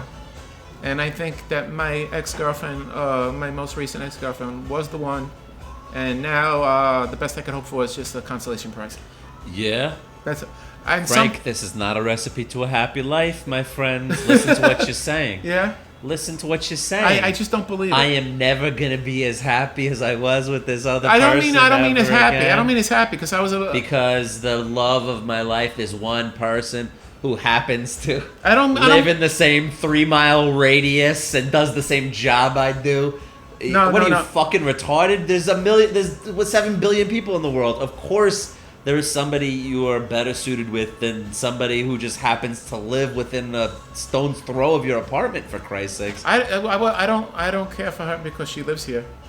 This is the thing. Yeah. I just never felt like that before in 50 years, in 47 years. And I honor that. I'm saying that you're obviously, she could be the best you ever had in 1,000 different ways. And maybe she is the love of your life, God bless you. But the idea that there'll never be anybody else that'll make you feel the same way, right. I think that is, that's a... It's So not you even believe- pessimistic. It's like mentally... Is it pessimistic? No, it's mentally ill. I'm saying that's... it's wrong-headed to think that way.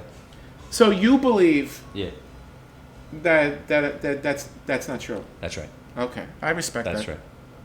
And no disrespect. I'm coming down hard on you here. I'm No, sorry no, about no. that. Yeah. So what I said to you sounds ridiculous.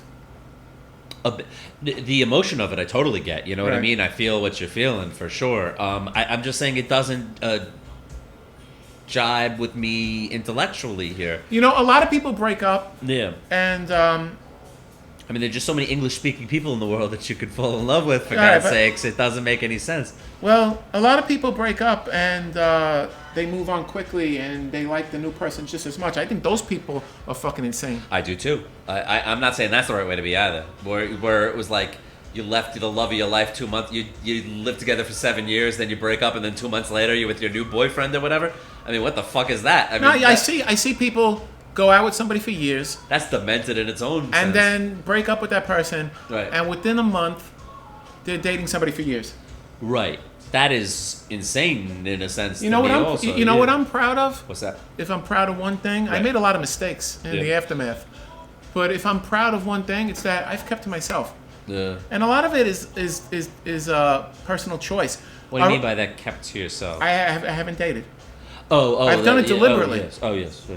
I don't think I'm ready, and I can be by myself. Right.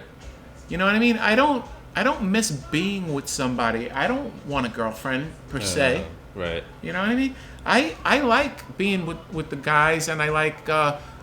If I was in a relationship right now, especially with somebody who doesn't do stand up, Right. she would be so unhappy because I'm not comedy clubs every night. Right.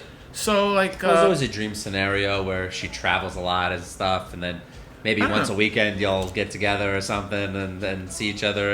I don't know. That's not impossible. yeah, I guess so. But I'm saying, You're not thinking in a broad enough way here. In I fact, would- anything in this life is possible. you know can what I have won't whatever do? you want. I Yeah. won't do it. I won't like. I like hooking up with somebody I already like. Oh yeah, me too. Can I tell you something? Yeah, that's great. I had a crush on this girl. Yeah, Turns out she had a crush on me. What are the odds? sounds wonderful. All right. So then we went out on our first date, and it was already built in. Right. You know, I had butterflies in my stomach. Ah, You know, it was already day one. yeah, it's great. You imagine that? Yeah, And then by the third date, yeah. she was fucking crazy about me. The second date was my roast. 60 comics paying tribute to me. Then it's my birthday, Yeah. and then she comes in to stay over my house for the first time. Right. A week later, we're both saying I love you already. Jesus. And I tell that to people because a lot of young people they're like, What do the young people tell you, Frank? What are the young people saying? a lot of young comics they don't Yeah. have relationships, so they don't know how to they haven't been in anything long term. Right. So they see that kind of shit as weird. Well, it is unusual, obviously, to start saying "I love you" with somebody a week into Really? dating them and stuff. Yes, of course. But it is can I tell you unusual, something? Yes. Can I tell you something? What? Please. It felt so fucking natural. Oh, that's cool. Otherwise, I wouldn't do it. I had a woman tell me she loved me one time. Yeah. This is in 2013, Yeah. and I didn't text her back, Right. and we just hooked up once, and then she wrote back, "It's okay, you don't have to love me.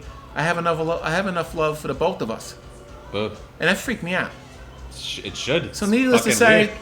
I didn't call her again. But you know, like sometimes one person likes and the other person doesn't. You know, it just like getting back to the Scorpio thing. Yeah. We were both Scorpios, so that had a lot to do with the volatility. It also had a lot to do with the the endorphins going skyrocket. I got you. It really did, and it was great. And yeah, what can I tell you? That's why I think it was great because I remember how great it was. Well, man, if you're into this Scorpio thing, I mean, that Keep kind hooking of up with limits Scorpios. Well, just keep trying to fuck Scorpios, man. It's like I would perk my ears up for that. It's like, not hard. I keep meeting them. Oh, do you? Well, No, then, but, nothing to worry about. I'm not trying to meet anybody. It's so. There's something relaxing about not looking. You know why? Yeah. I have so many girls that I'm friends with, and I dig it. Yeah. I'm like buddies with so many female comics, and I enjoy talking to them. That's great. And there's How like did one that happen, Frank? Because I'm not friends with any female comics. How did you get to be good friends with female comics? Because they talk to me off stage and they think I'm silly. Oh yeah. But no, I don't know. I guess. What do you think? It's just the personality thing? Like you just do well, talking to ladies or something? No, even in a friendly it's way. Not that. No, it's, or is it? Are you making some sort of special effort? You know what it is? A lot of comics are not friendly. Yeah. And a lot of in the open mic scene, a lot of people are super quiet. I have to blame myself here. Yes, I could be like that. And sure. I'm very outgoing. Yeah. I introduce myself, and I like to talk. You always been like that? You always been outgoing? No. Well, when I got to be older. Oh, I see. I couldn't talk to anybody. As a teenager, right. I would go to Wildwood with my friends, and they were all getting laid, and I'd be in the hotel room watching Felix the Cat. I'm telling you, I was an introvert. So you have some sympathy to the young people who are not naturally good. I try to give them advice because some of these kids are fucking handsome bastards, and they get up on stage and they go, I don't have luck with women. And I'm like, are they fucking kidding me? Right, yeah. How much more could God give you, for God's sakes? What do you want? A fucking a magic potion or something? It's like you got all the tools, buddy. Yeah, but it is relaxing, and I enjoy being friends with girls. And let me tell you something. Yep. Some of these girls that I'm friends with are beautiful. It's not like I'm friends with I'm not friends with Mary Stuart Matheson in some kind of Miracle, whatever that movie was. What was that movie? Some Kind of Wonderful? Some Kind of Wonderful. Yeah. I'm not friends with only tomboys. I'm friends with, these girls are they're pretty girls. Yeah. But there's only like one girl that I playfully hit on. Yeah. She's the host of an open mic, and she is okay with it. Okay. But she's the only one I do that Rachel to. John? No, she's not. She I didn't mean to guess. She used to be okay with it. Yeah. She's not anymore.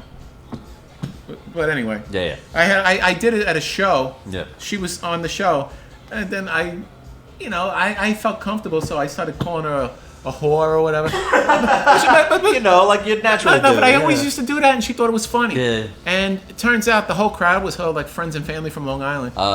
Just was a bad juxtaposition. That was bad. I haven't seen her since, but I think we're friendly. She liked one of my statuses. I like her a lot. I think she's a nice girl. Cool. And I never had any bad feeling to her. But there's this girl, and it's very playful, and I talk about, keep it going for the hoes. Look how gorgeous she is, And but I never hit. I never do that. Besides that, that's the only thing I do.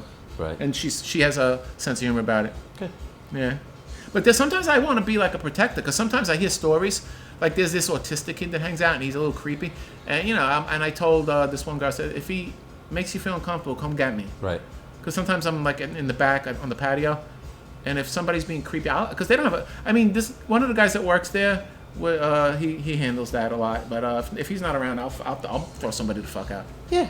I don't. Oh man, if I ever heard somebody or saw, especially if they were raising a hand or something like that was more obvious. If you're my friend, right, I'll fucking kill somebody for you.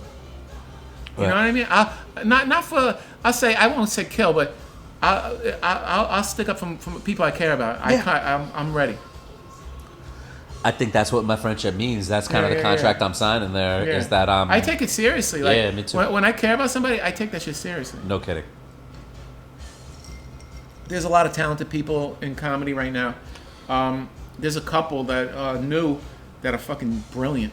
Yeah. There's this girl Sally, and she gets upset. Good. It's inspiring, man. To see new people coming in with their own shit. There's this girl Sally, and she gets. You know her last name? Sally Smith Fitch. Just for her shout out. Yeah. You're about to compliment her, aren't you? She sometimes when I drink, and to be funny, yeah, I compliment her like in over the top fashion, right, like when I'm holding court. Yeah. And sometimes she thinks it's funny, and sometimes she gets embarrassed. Uh-huh. But it's only because there isn't a ton of people that I feel that way about. There isn't a ton of people that I look at and go, wow, I'm inspired by this comedian who's in the same. Who's in the open mic scene. Yeah. There isn't a lot of people I feel that way about. There are a lot of people have moved on, and good for them. Yes. But they were my contemporaries at one point, and I look up to them.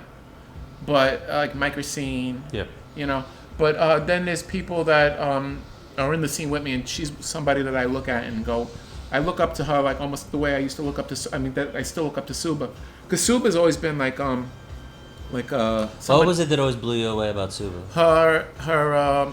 First of all, she's a sweetheart. Yeah. This is what I like about her the most. On stage, people think she's an opinionated pain in the ass. Oh yeah. Suba is so vulnerable. She's so vulnerable. She's so sweet. She has a few. I guess some of her jokes are politically motivated. But like I got to know her right. Many years ago, and we became friends, and people were surprised by it because she's a feminist, and then I was and back then I was worse. Right. Back in 2011, I didn't know what the hell I was doing. But she must have been when I first saw you. Yeah. Yeah, but she was always friends with me. Everybody saw the spark even then, Frankie. Maybe. Come on. But people were always surprised that her and I are friends. You were a star even then, in my opinion, man. Like I saw you back then. I don't mean to make you blush or nothing, but yeah. But I also admire her work ethic because when I first started doing comedy, I was doing 5 mics a week, and I spoke to her and I said, "How many do you do?" Right. And she said 26. And I was like, I gotta step it up. Yeah. And then I started seeing her more often, and then I started running shows, and I would book her.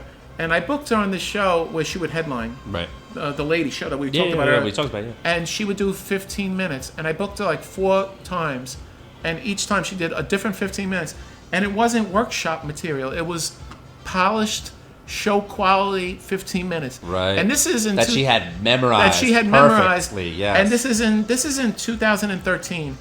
And she had an hour, and I was like, Suba can do an hour now. Yeah. And she's moved on, and she writes for television, and and she's a working comic, and she deserves to be, but she is still underrated. She set the benchmark for New York open mic comedy. They made a fucking documentary about her, and nobody even blinked for a second. Nobody was like, no, not so. Yeah. Exactly. They could not have picked a fucking better person to have done that. We all talk shit. It's what comics do best. Yeah. I'm no different. Right. When somebody gets things undeservedly or too fast or because of affirmative action, I'm the first guy to go, what the fuck? Right. And I own that. Yep. So if anybody says anything that Suba doesn't deserve what she has, right, they're fucking miserable because. What, are you kidding me? That's the one person you can't say that about. Exactly. You can never say she never went home going, I didn't do enough tonight. Yeah. She set the high watermark every day of her she never went home career saying, or whatever. You know what? I didn't do what I could tonight. She used to be at Mike's with her boots soaking wet, right, with her foot falling out of the shoe, going, you go, sign me up at the next one. Yeah. Like she wanted to get up like 5 times every night. She did it. I seen her like with a teacup, and she had the flu. I was like, Suba, go home. She goes, I can't. I got 3 spots. Like, I never saw anything like it. I never saw. They should make a when they do. If I believe one day they'll make a movie about her because she's gonna be that big, and yes, it'll be the most inspiring movie you ever saw in your life. And she already had time back in Pittsburgh or something, as far as I heard. Like even before she came to New York. So, I mean, she came in roaring even into the New York scene. I met her in 2011. And she was a kid, too. Yeah, she was a baby. Being that confident and being 22 or whatever she fucking was? She put up with a lot. Some of the male comics were fucking not nice. But, you know. The male comics weren't nice to me either. Me too. Those male comics. Oh, man.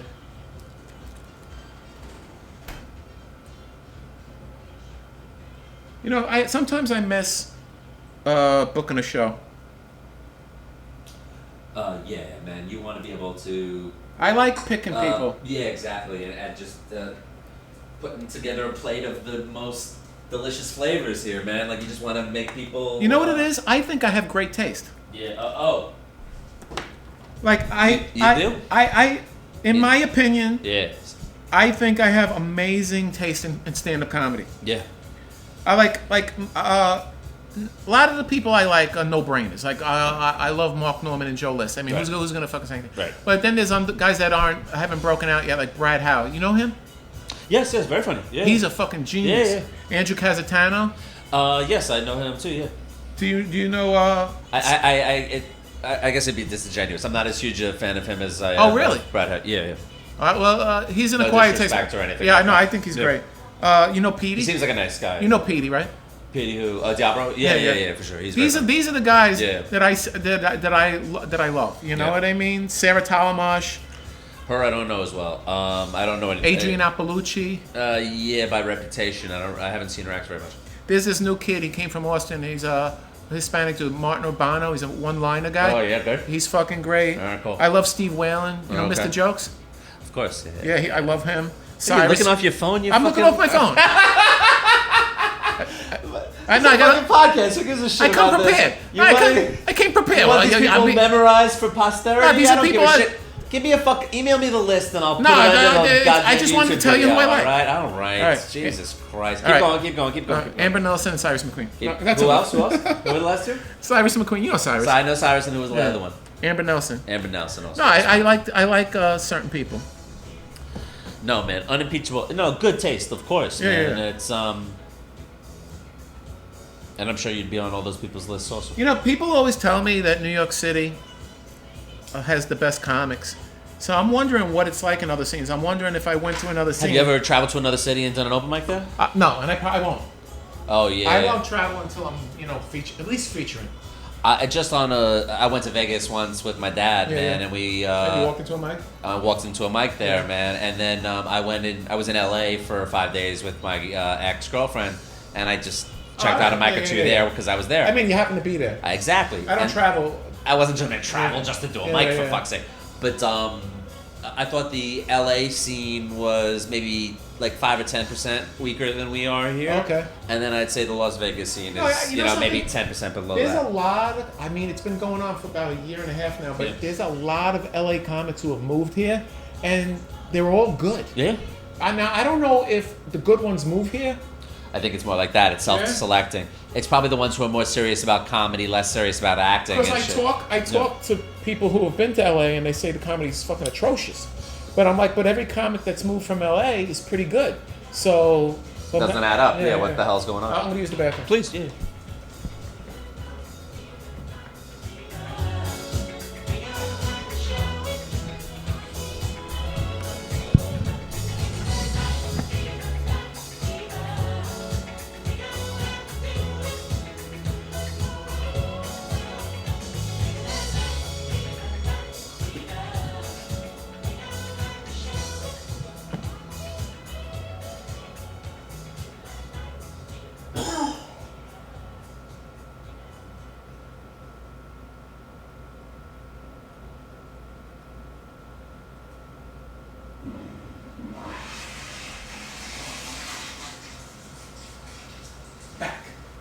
We got the Bee Gees going. I love the Bee Gees, man. Barry Gibb is one of my favorite songwriters. I love that song, I Gotta Get a Message to You. Yeah, You know that yeah, Bee Gees yeah. song? I think that's a beautiful song. They're awesome. Yeah.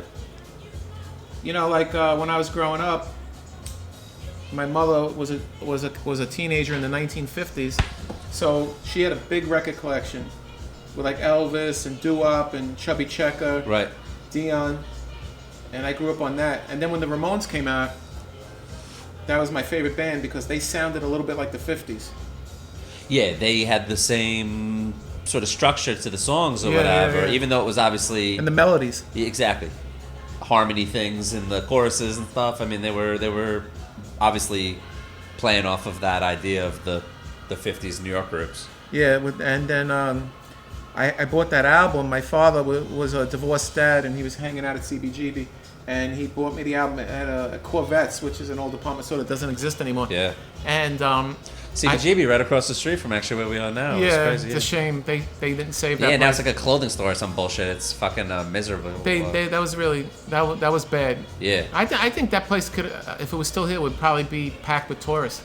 Be packed with fucking club goers every night. Yeah, It's yeah. the most legendary venue. I can't believe they didn't keep that open. I can't believe it. Nobody with money saw the purpose of keeping that open. Well, as the a guy venue. who ran it really was irresponsible. They made it a fucking at Newark Airport. There's a CBGB's restaurant for Oh, God's yeah? sakes. Yeah, so it's like they can't fucking keep a New York institution like that alive. It seems crazy. But my dad bought me the album, Yeah. and I loved it, and I would memorize the lyrics and tell them to my friends, and I would look at that album and look at and I like beat on the brat. yeah, and I was like, I want to look like these guys. I want to, you know. I just thought I thought DD was the coolest.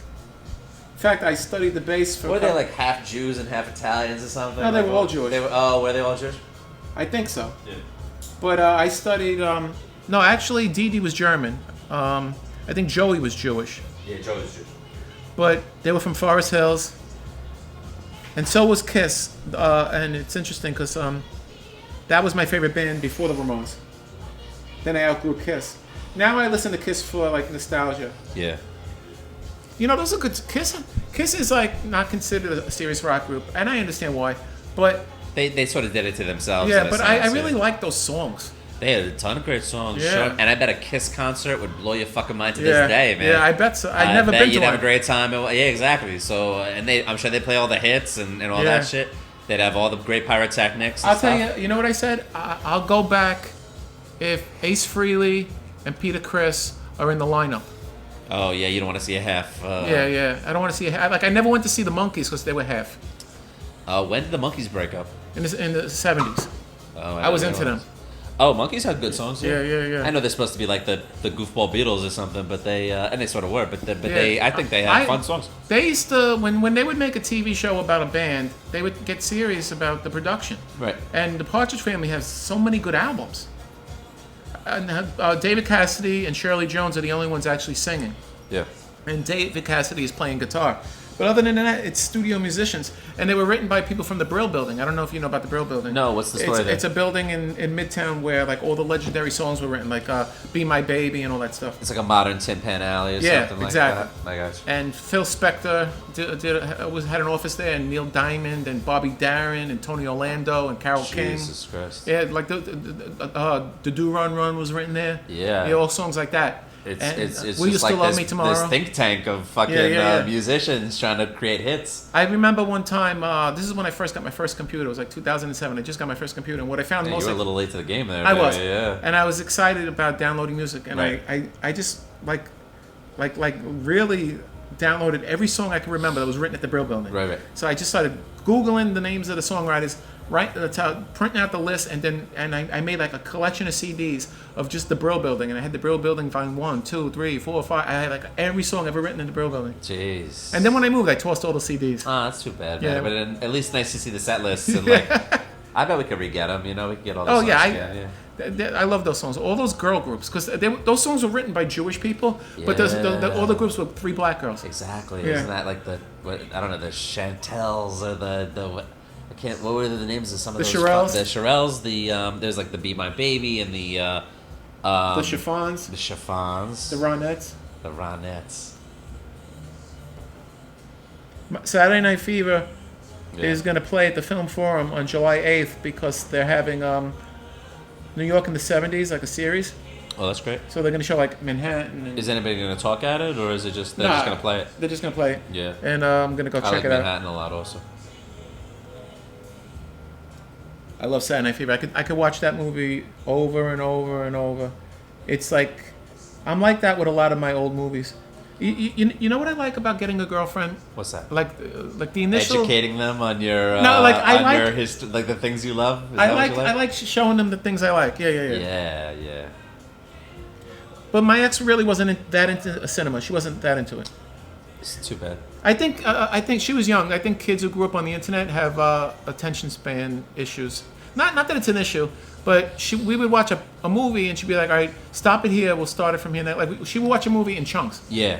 And I never do that. Oh, do you? I admit with comedy specials, I have to do that a lot of the No, time. I do that with comedy specials. That's because fine. I have little trouble sitting through. But I'm just an I'm hour talking about straight. movies. Yeah, that ain't the right way to do that. I'll tell you the One truth. thing, pause. You got to go to the bathroom or something, and you come back. There's only a couple of movies I could probably remember all of them that her and I watched through on my laptop because she would fall asleep, and then I would get insulted. That would be Yes. yeah. And when we went to the movies, she would fall asleep a lot. I was once watching the Larry Sanders Show. I lived in a studio with my ex, Yeah. and she's there laying on the bed trying to sleep, and I'm watching the Larry Sanders Show like real low on the TV, but we're in the same room because it's a studio, And she's like, "Oh, this show is terrible. Can you turn it off?" And like I was almost tempted to fucking break up with her right there because she said something bad about this show that I liked so much. But then you know what happens when you get comfortable with somebody, not to play devil's advocate, when you get comfortable with somebody. That was the feeling that welled up in me in that second. I relate. But to play devil's advocate, when you're with somebody and you know them well, you get more comfortable and you could say, I don't like your movie. But if it would have been in the beginning. This was at the beginning of our relationship. It was in the beginning? Yes.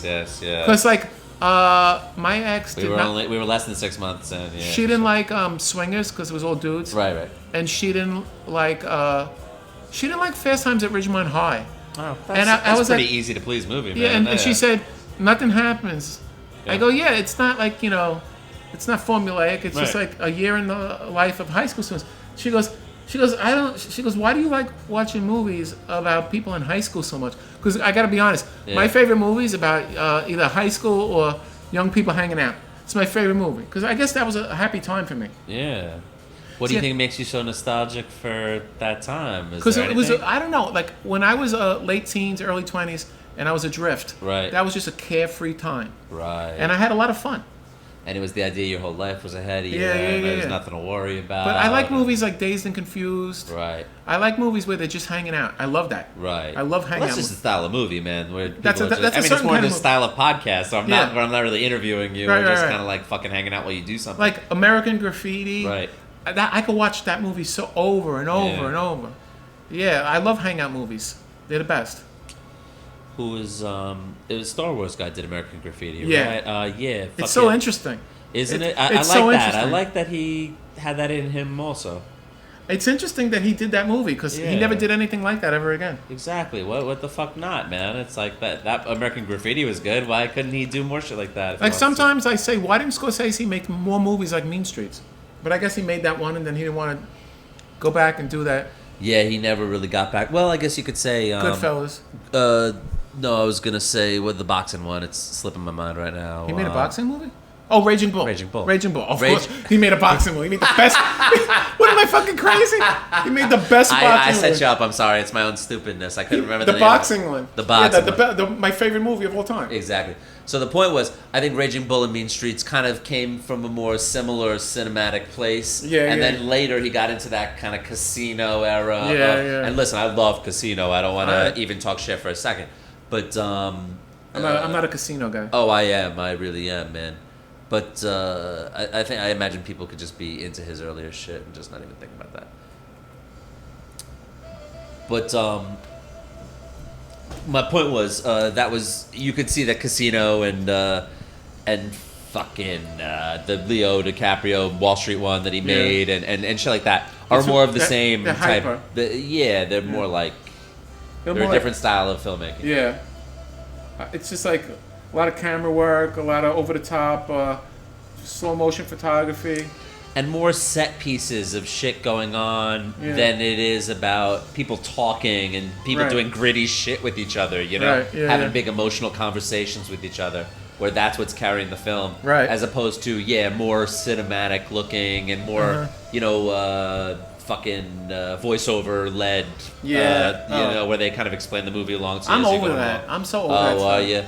I took a screenwriting class and they were very fucking down on, the lady was at least, on doing voiceover. Yeah. And I was like, you know what, man? If we were going to list the 100 best American movies ever made, I bet 50 of them would have voiceover. I understand why she said that because it is amateurish for beginners to use it. Right. Like a lot of people, I watch, there was a lot of independent films in the 90s that ripped off Goodfellas. Yeah. And they were all bad, most of them. There's one or two gems. But they all had voiceover. Right. And it was annoying. Like, I don't want to hear some unknown Italian American go, and then Vito stole my lunch. You wouldn't be surprised what happened next. Just when I thought I was out and I was able to move out of the neighborhood for good, Vito came back into my life. I said, Vito, what are you doing back here? Like, just show it. You know what I mean? Yeah. But the other side of the coin is Casino has voiceover. I don't know, but Shawshank Redemption has plenty of voiceover. There's Coen Brothers movies with plenty of voiceover. There's, Yeah, but they do it. They do it there's well. Tarantino. Yeah, but I don't like that. He did it recently, and I don't like it. Right. So, but my point is, yeah. Is you done? No. Oh yeah, I like the way we're going for sure. Beautiful. Is that somebody specific or No. just something inside the mind of Terranova? Then? It's in the mind of Frank Terranova. Terranova. You didn't know I had anything in my mind. The New Earth. New Earth. That's right. New land. The new land. You know where that comes from at all? What do you mean? The name Terranova, man. It's a made-up name. I made it up. Oh, is it? No, I didn't make it up. It's Terranova da Sabare is the town in northern Calabria where my great-grandfather moved to America from. Oh, geez. And his name was Francesco. And when I went to acting school in the year 2000, I filled out the slips as Francesco Terranova just to give myself a kooky acting name. Yeah. And then when this is like what brought me out of my shell, because they said, oh, here's your slips. And it said Frank Terranova. And I didn't want to keep Frank because that's my stepfather's name. Uh-huh. And I'm like, I have like an association with it that I don't like. But then I thought Frank Sinatra, St. Francis. So when they called my name, they said, is Frank here? And I just raised my hand. Yeah. And I was so nervous to be in an acting class. I was like 33 years old. I was a baby. I'm the age you are now, right? That's right. I felt like a baby who didn't know nothing. And I was sitting in that class, and I was just like living on my own for like the first year of my life. Yeah. And I was so in shock. I didn't do a scene for the first 9 months. Really? Yeah. How'd they just let you sit there? Or Yeah, what? then a lady came over to me. She goes, "Why don't you ever perform in my class?" Right. Then I went to a beginner class, and I would do scenes in that beginner class, but I wouldn't do scenes in this other class because everybody in this class was so good. Yeah. And I said, I'm embarrassed. She goes, I want you to pick something that you're right for. So I said, how about A View from the Bridge? She goes, perfect. And she grabbed this girl and she said, you're doing a scene with him. And that was my breakthrough. Okay. Yeah, it was fun. Well, and she got you up on and you just had to say something like in that scene. You just had to do it, right? Yeah. But what was it like? It was great. You had your mind like I was too young or? for the part. I'm actually becoming. In a couple of years, I'll be. I think I That's can. what I'm talking about. I'm saying in your head, were you fucking feeling crazy when you had to go up and do it? Well, Or what? we got together, me and the girl. Right. We got together. Oh, you had rehearsal time before you had to Rehearsal bring time, it up. I yeah. didn't understand. All right. Yeah. And I used to work hard. It was like open mics. Like I did 7 rehearsals before I would get up, and that was a lot more than what people did. Most people would rehearse 2 or 3 times and then get up, and they would do like half and half. I would rehearse 7 times and fucking nail it the first time out. And I did that with Burn This, and I did this with a lot of really hard plays. Like and the teacher would be like, I don't think you need to work on it anymore. You already nailed everything. And I'm like, okay, cool. And then I started writing my own plays and casting people from the school. It was the Lee Strasberg Theater Institute. And I used to cast people from school, and we would put up plays, and that's how I started doing that. Before I started doing stand-up. God, I can't believe how deeply ingrained you were in this acting world and this, the theater writing world and stuff. Yeah, that was before stand-up. Right. Well, it's a whole life, and a whole other life, man. It seems like just from what I know you. God, I met you in 2011. I'm saying, so it's like I remember you. I remember when I saw you at Bar 82 a couple of times. Yeah, that's right. And then I didn't see you again for a while. Yeah. And then the next time I saw you, you were really good. Oh, really? And I'm not saying that you sucked at Bar 82. Oh, I would. No, you were funny, Right. but you always had a big loose leaf paper. That's right.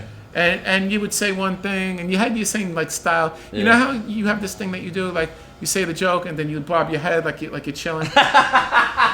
You still do that? I probably do. You're like, hey man, anything that's what that do I you don't like notice, I must be still doing it. Yeah, you're like a character. So, so you had that in the beginning, but you the jokes weren't amazing yet. Right, no. But now, then your jokes got good. Yeah. Yeah. Well, I'm proud of some of the jokes I've written. Aren't you happy, man? Like this far in, you could look back and you could probably, I don't know if you have them all written down or whatever. No, I don't. Oh, I do. I have all my jokes written down. What I have is the whatever reminds me of the joke. Like I have a list of jokes, and it's let me find it. Aren't you worried about forgetting shit? If I do, it's probably worth it. That is the craziest, dumbest. If I forget a joke, I forget a joke, it's because I'm not doing it. And like I have a list of but jokes. You're not doing it maybe because it's 100 on your list of 100 and you just haven't gotten to it yet. I have 2 lists. Yeah. I have a list of what I would do. Right. And then I have a list called Archive. Right. And in the Archive, I put stuff that I've stopped doing. I see. And sometimes I go in there and I pull something out. Oh, yeah. Well, and sometimes Well, I take. listen, man, archive stuff, man. Even though it didn't work for a while, you could always bring it back and like reintroduce it into the new way that you're doing jokes. Sometimes shit like that just needs to be tweaked a little bit, and then it reworks But again. you know the thing about I'm almost 6 years in, Yeah. and the thing about Me too. Yeah. Oh, that's Yeah. awesome. September will be 6 years. Yeah, October for me. Yeah. The thing about being 6 years in and still being in open mics Yeah. is that you, like we said earlier, you outgrow material. Right. And but if I was a working comic, it would probably be on a special, or it would be recorded somewhere, Right. and then that would be like the archive of the joke. That's what Bill Burr does. He does his hour. That's his archive. Now he goes and starts over. Yeah. And there's a lot of jokes that I never got to do, and I might never ever get to do because you just have to like abandon them. Well, there's definitely gonna be some fucking like Carlotta of jokes that they just will never. You wrote them. They were part of the initial blast of the rocket that got you to where you are now, Right. and they're just sort of. They were like kindling or something, man. Like they're not really. They were never really good enough for prime time. They were just Yeah. part of your process to get into to make yourself a good joke Let me writer. give you an example. I'm politically, I say slurs, and I'm politically incorrect. But But big caveat. I have one joke where I say the N word, yeah. and I've stopped saying it completely for the last year and a half. Okay. I might do it if I was playing an urban room that I've played already and they know me, and I would, if I did say it, I would have to say before I say it that I'm going to say it. Oh yeah. Because we're living in a different time. The times actually right now are different than they were 6 months ago. That's how fast things are moving. You think so? In Really? in terms of progressive politics, New York City and the comedy scene, Right. and I'm not gonna fight it, and I don't feel like I want to fight it. Now, I guess I don't. I don't feel like I want to fight it. Right. Now here's the thing. You could still say faggot. Oh yeah. Now there are some sensitive people that are gonna have a problem with it, Right. but it does work a lot. I see. And retard. Retard Works. Yeah, retard. Again, there are going to be people that don't like it. Right. But it works a lot. Yeah. But And you're transgressing. and you in could this say very mild you way could that say won't offend you could everybody. say tongue-in-cheek things like Chinaman Right. and colored, because everybody knows you're kidding if you say that. Right. But you can't say Like, some. it sounds like old timey language or something. It sounds more. You can make fun of Jewish people, but you can't say the K word. Oh man, I try to throw kike in every time. Well, you're I'm Jewish, man. You're And I can, it's just too hateful. Oh, I love it, man. Being It's a- Jewish, being inside the group. This is the I thing. feel like I get a lot of love. You gotta for yourself. This isn't to appease liberals. Yeah. For yourself, you gotta want to do well, Yeah. and you gotta know what words are funny and what words aren't funny. Right. Colored is funny because it's just ridiculous that anybody would say it. Yeah. Chinaman is funny, but chink isn't. Right. Yeah. Jew bastard is funny. I think just Jew in general is funny. Just saying that somebody was making fun of Jewish. Jewish people is funny. I think it's funny, especially if you keep it broad enough. But I wouldn't say a hateful slur about it. Oh, I do, man, because Well, yeah. you're inside. The same way you could say any Italian slur you want to, and nobody could say shit. I you could know? say guinea. Exactly, yeah. But I think I've seen other comics that aren't Italian say guinea comfortably. Oh yeah, for sure. Yeah. Are you offended by that? I'm offended that that's the only one that they're okay with. Oh yeah. Don't be Joe Liberal, Right. but then be a racist to Italians. You know, Yeah. if you're gonna say guinea, say everything. Exactly. You know, I gotta go to bed. It all take your time.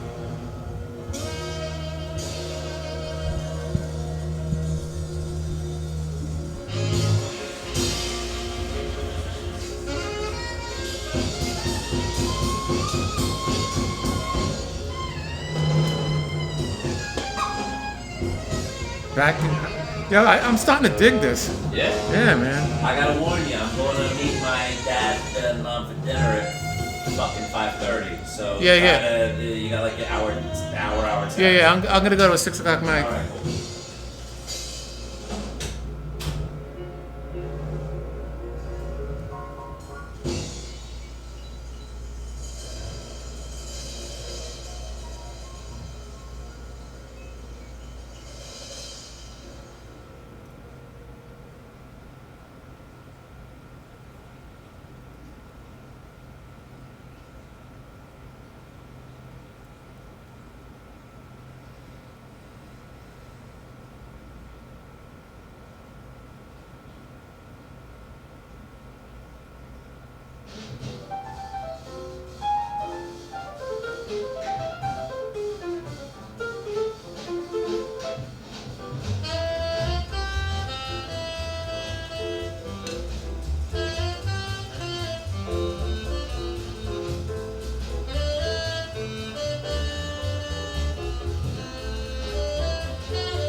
Yo, can I tell you something?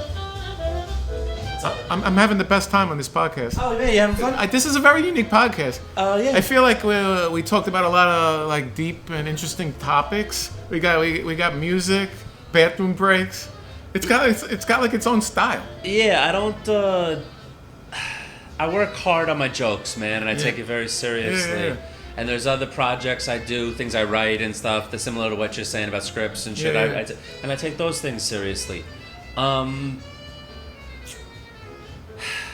just couldn't have a fucking podcast that was like real stressful or hard to do or whatever. Who did it so far besides me? Man, I was saying, let's see, Peter Ravello did it. Okay. Fucking Doug Bryan. I'm looking at the paintings here, see if I can remember. You know Ryan D, man. I love him. Ryan D is hilarious. What a good guy. Eric Lerman was on it. Yeah, man, that's what I got here. Phil was on it, man. You know, My favorite. Yeah, Rich Grasso. Cool. Yeah. I don't see Rich Grasso as much as I used to. When I first started He's been doing busy or something. Yeah? I think. Yeah. When I first started doing comedy, I saw him every day. Yeah. I guess we just go to different places. Right.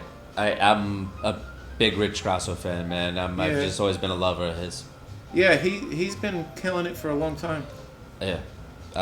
You know, he's got more of a character thing going on, I guess, but our joke style, I'd say, is fairly similar, and I feel like I'm well suited to appreciate his jokes. His style has changed a little bit. He used to be louder, and he got more soft-spoken. I don't know if you noticed. I notice when I'm fucking talking to him, I can't understand half the shit he's saying because he's mumbling like I don't know, maybe he had a stroke or something. No, I can't even fucking hear him. He's a soft speaker anyway. He is naturally a soft speaker. Yeah. Maybe when he first got on stage, he was, who knows, maybe he was more nervous, so he talked louder, and now he's getting more comfortable. You know who I used to compare him to? I think I told him this. Gilbert Gottfried. I was trying to tell him about different. You know who I compared him to was Emo Phillips. Oh yeah. And I was like, man, you should check out some of these like character comedians. You know, like Gilbert, I would say is a character comedian, and so is Emo. And I don't know. Rich don't really give a shit about comedy. Yeah. That's what's funny about him. He doesn't really care very much about watching stand up or. He's one of the few guys from when I first started that's still around. Like I don't. We travel in different circles these days, but he's still around. I'm glad he's still around. Yeah, yeah. You like Paul Lombardo? Yeah, for sure. He's very unique. Yes, a nice guy, man, and Yeah. a bit of an odd character, obviously, to speak to in person. He's but eccentric. But he you is, want yes. to you want to know something? What's that? You might think he's not like chatty or whatever, but Yeah. I've had some really deep conversations with him. I do. I sometimes it's. I want to get deeper with him, I have. and I have occasionally Yeah. also, man. But sometimes if you aim too directly at it, he'll stray away from it. So- but then now you can sometimes more casually you can get into deeper things. Sometimes he's a really interesting guy. Like Yeah. sometimes you come into an open mic and he's just like with his eyes closed. Yeah. He's great. Yeah, and then sometimes he just starts laughing hysterically for no reason. he's really a character. I know. You know Eric Lerman, his buddy? Eric came in and drew me a Yeah. fucking. So this hot dog, man. Eric did that. Yeah, yeah. Eric's a funny guy. He's just always the same. Yeah. Yeah. I suck. I told you, man. You're beautiful. What are you fucking so self-deprecating about? I don't know. I'm thrilled, man. I'm just happy you're here, man. Thank you very much for doing it. Yeah, this is fun. I'm glad you like it.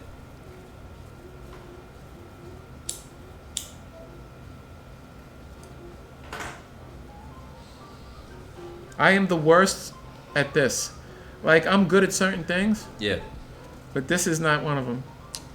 Yeah, man. I just cannot make my fucking hand do what I see in my brain. This is like a retarded 8-year-old made this picture. No, With Down syndrome. that's the wrong way to think of it. You think of it more like a New Yorker cartoon or like a something like that.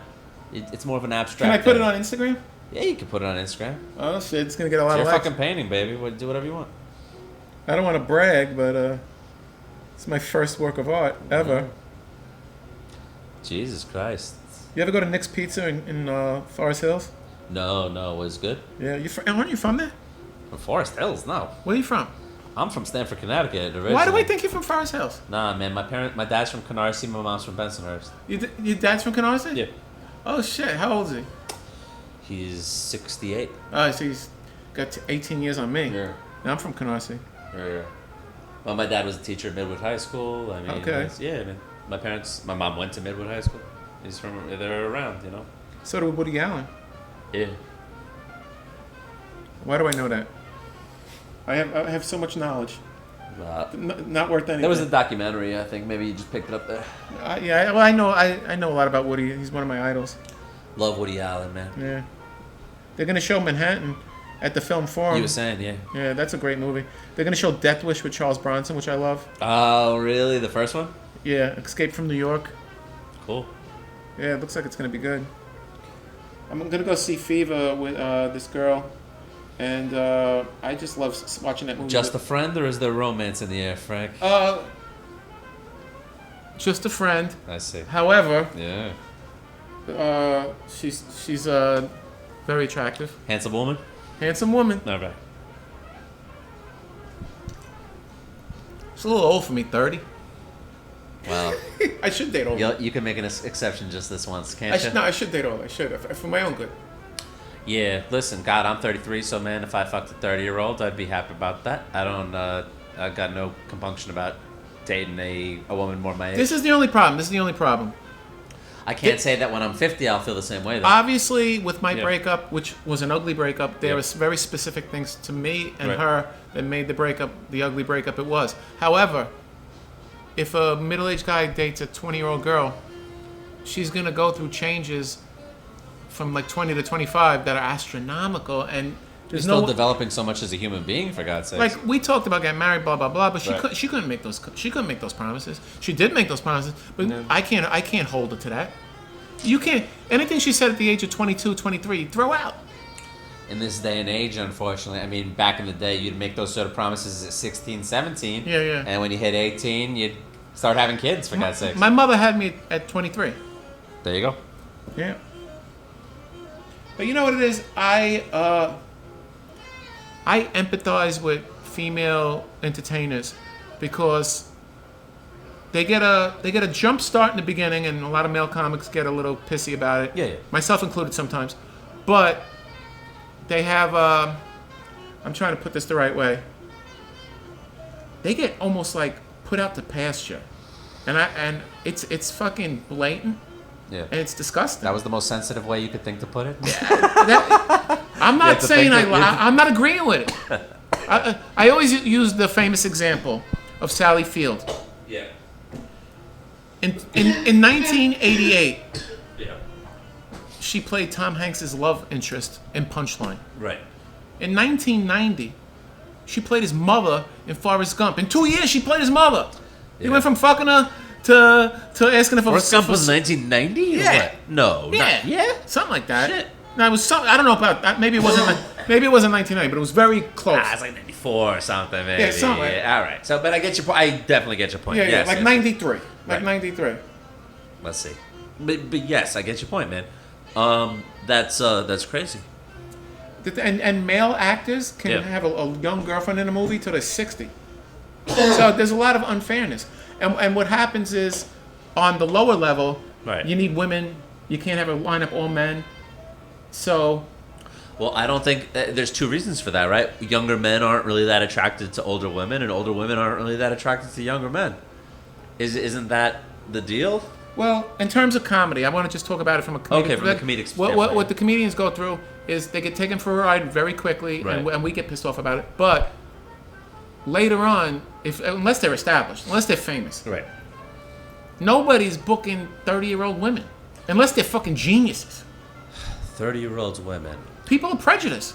Yeah. I see. Let me tell you something. Ageism doesn't get any. And all right, I have a personal thing with it because I'm an older comic. Yeah. But ageism is very corrosive, and it exists. And I don't hear any of these liberals talking about ageism. They'll talk about sexism. They'll talk about racism. They'll Right. talk about homophobia, transphobia, which they should. Yes. But there's prejudice against this age, and it's specific to female comics. The ageism is a disgusting thing.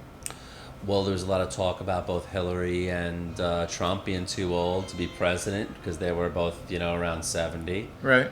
Definitely talk about Bernie Sanders and stuff, and probably part of the reason that Joe Biden didn't run was because he's in his early 70s or something. Yeah. Well, comedy right now is very much MTV, Snapchat, Twitter.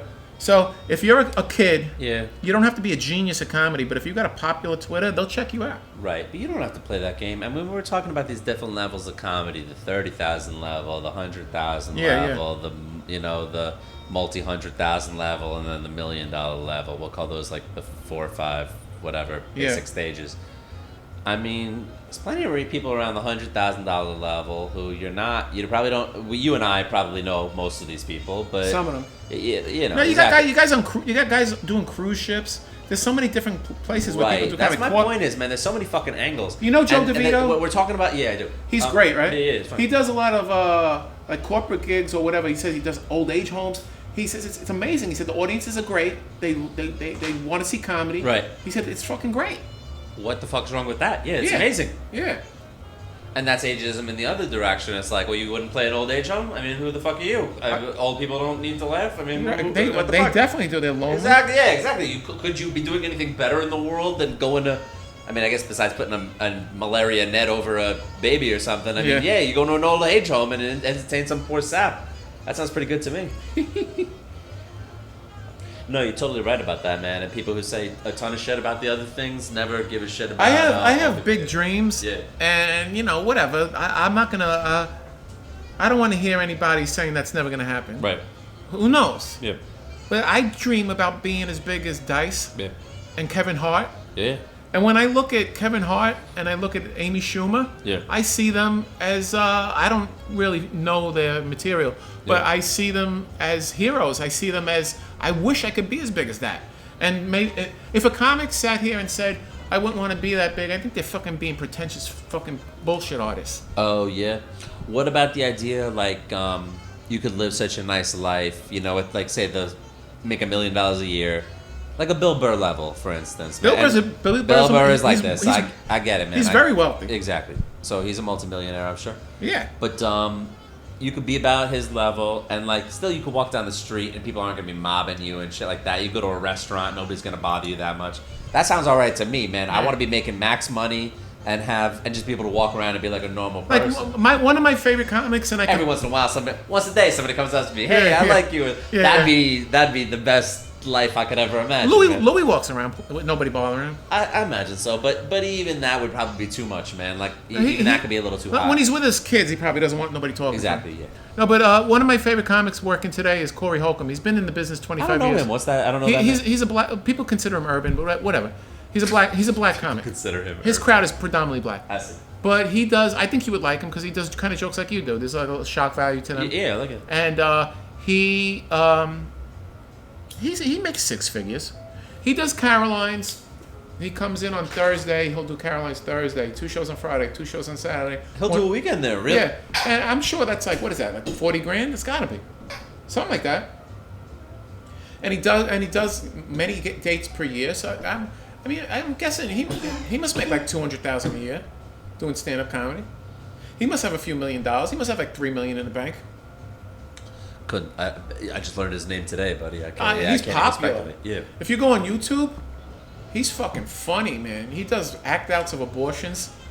I took my ex to see him. Sounds like my sort of thing. I took my ex to see him, and she liked him, but then she didn't want to go the second time. She said it's just sad because he talks about side kids and cheating on your girlfriend, and, right. And she thinks that kind of stuff is like depressing.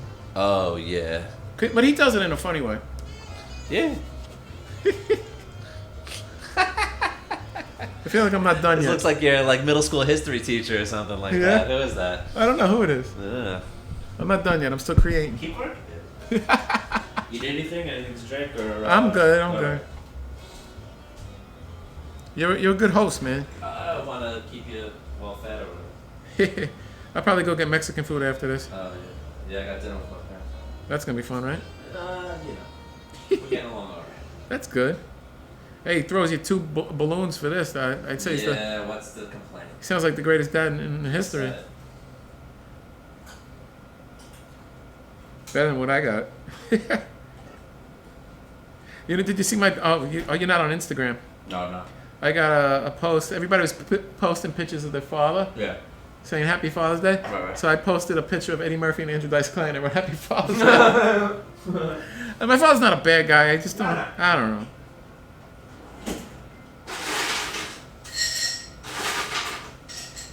I just, sometimes it's good. Like, I want to be a father. And... Do you? Yeah, I do. How many kids do you want? 2 or 3. Boys or girls? Probably just 2. 1 boy, 1 girl. 1 boy, 1 girl. I'd be happy with 2 girls. All right. But, I think I'd be a good dad to girls. I think I can handle that. I think I'd be a better dad to girls. I don't know why. Me too. But, what was I getting at? I don't even know. Oh, my dad. Yeah. Like, sometimes you could learn from bad examples. Like, I know what was good about him. He turned me on to the arts. Yeah. I know what was bad about him. He's like fucking very cheap, and he wouldn't do squat for me. So I was like, I wouldn't be like that with my kid. I'd introduce my kid to the arts, but I'd also be generous. And my mother loved me unconditionally, but she was provided a bad example. She wasn't a very good example, and she was very self-destructive, and it was kind of selfish. So, I wouldn't...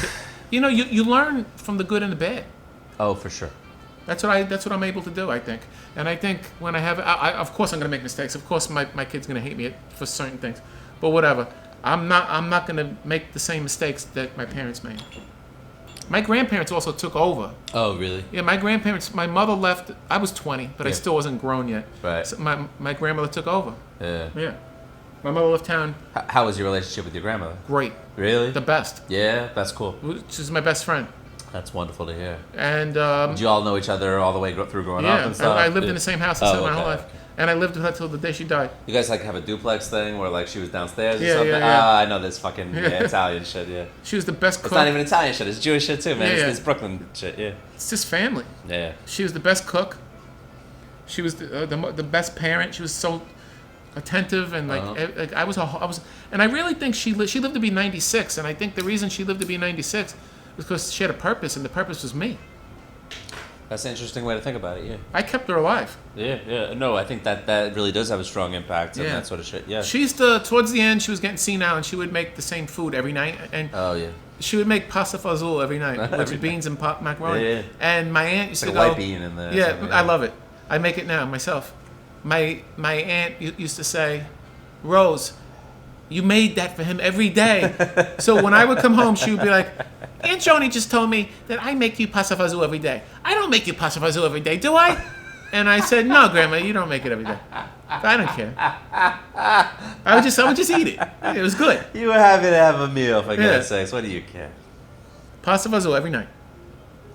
That's funny. But when she still had her faculties, I mean, she was like a one-woman catering company.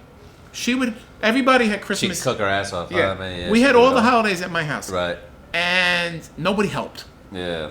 And my grandma would not only make the food, she would ahead of time bake the desserts. Oh Jesus! And she would make macaroni from scratch, and she would make sauce from scratch, and everything was from scratch. It was amazing. It would be like one tray. She would pull the tinfoil off, veal cutlet parmesan, baked cabbage, chicken cutlet parmesan, a Virginia ham, baked ziti, raviolis with lobster. Like it was and she'd be like, you know what I say? God helps those who help themselves. So that was her line when she reveals it all, And then we just eat, and then the dessert was like homemade cookies and pastries. She made cream puffs from scratch, and Jesus, unbelievable lard cookies. And she made cakes. On Easter, she would make a mold of the Easter bunny covered in chocolate, surrounded by like little chocolates. How the fuck did she learn how to make all these thousands? She was different incredible. Things, well, there was this woman, Mary Langelotti, who was her aunt, and she was an obese woman, and she was a great cook. Yeah. She was notorious for making a mess in the kitchen. Right. I do that too when I'm cooking. I cook for my girlfriends when I'm dating. I make them like eggplant parmesan and baked ziti. Oh, those are your go-to dishes. Yeah, because I'm a vegetarian. That's right. I used to make meat and sauce. Eggplant can be a chore though, man. You gotta salt it and drain it, and I made paper towels. And 1 year ago today. Yeah. I was in Staten Island where my ex lives, and her brother was out of town, and we went to the store and we bought fresh mozzarella, cans of San Marzano tomatoes. We bought eggplant. We bought flour, everything. Yeah. And we went back to the house, and I fucking made eggplant parmesan towers. That's where you make one layer, then you add another layer. Yeah. And it was so fucking good. She had left over for like a week. Yeah. That shit was so good. But you know what happens when you slave over a stove? You lose your appetite. I made this because is it because you're nibbling as you're going along, or it's just you're like kind of you're sick of it? Yeah. Like I remember making like if I boil raviolis and make marinara sauce, that's nothing. But if I'm making eggplant parmesan from scratch, I'm gonna lose my appetite because that's like first you gotta bread the cutlets and fry them. Right. Then you gotta bake. Because like almost it's athletic or something. Like you're like worn out from doing it. It takes a long time. Yeah. But I take a lot of pride in it.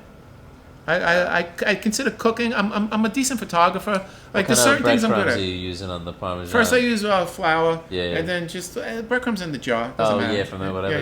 Yeah. But there's certain things I'm good at, like a hobby. Like I take. Some people tell me I'm a good photographer. I have an eye for it. Painting, obviously, no. But cooking, I'm good at. Don't say that. I like the way this is shaping up. I was a good DJ. Yeah. The art world is so retarded that somebody might find this and go, "Let's put this in the Louvre." Yeah. Well. Or this could, at the very least, become a cartoon. Yeah. That's what. Of course, yes, that's what I'm saying, man. It's It's really like it's nothing. People have their values, man. You just can't shake them off. And like things being popular makes things more valuable to people, and they go crazy. That's funny. Yeah.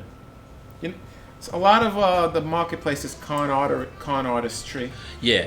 A lot of people say, "How can I take advantage of tourists? I could start this thing," and I think people take advantage. There's a lot of con artists in this world, Yeah.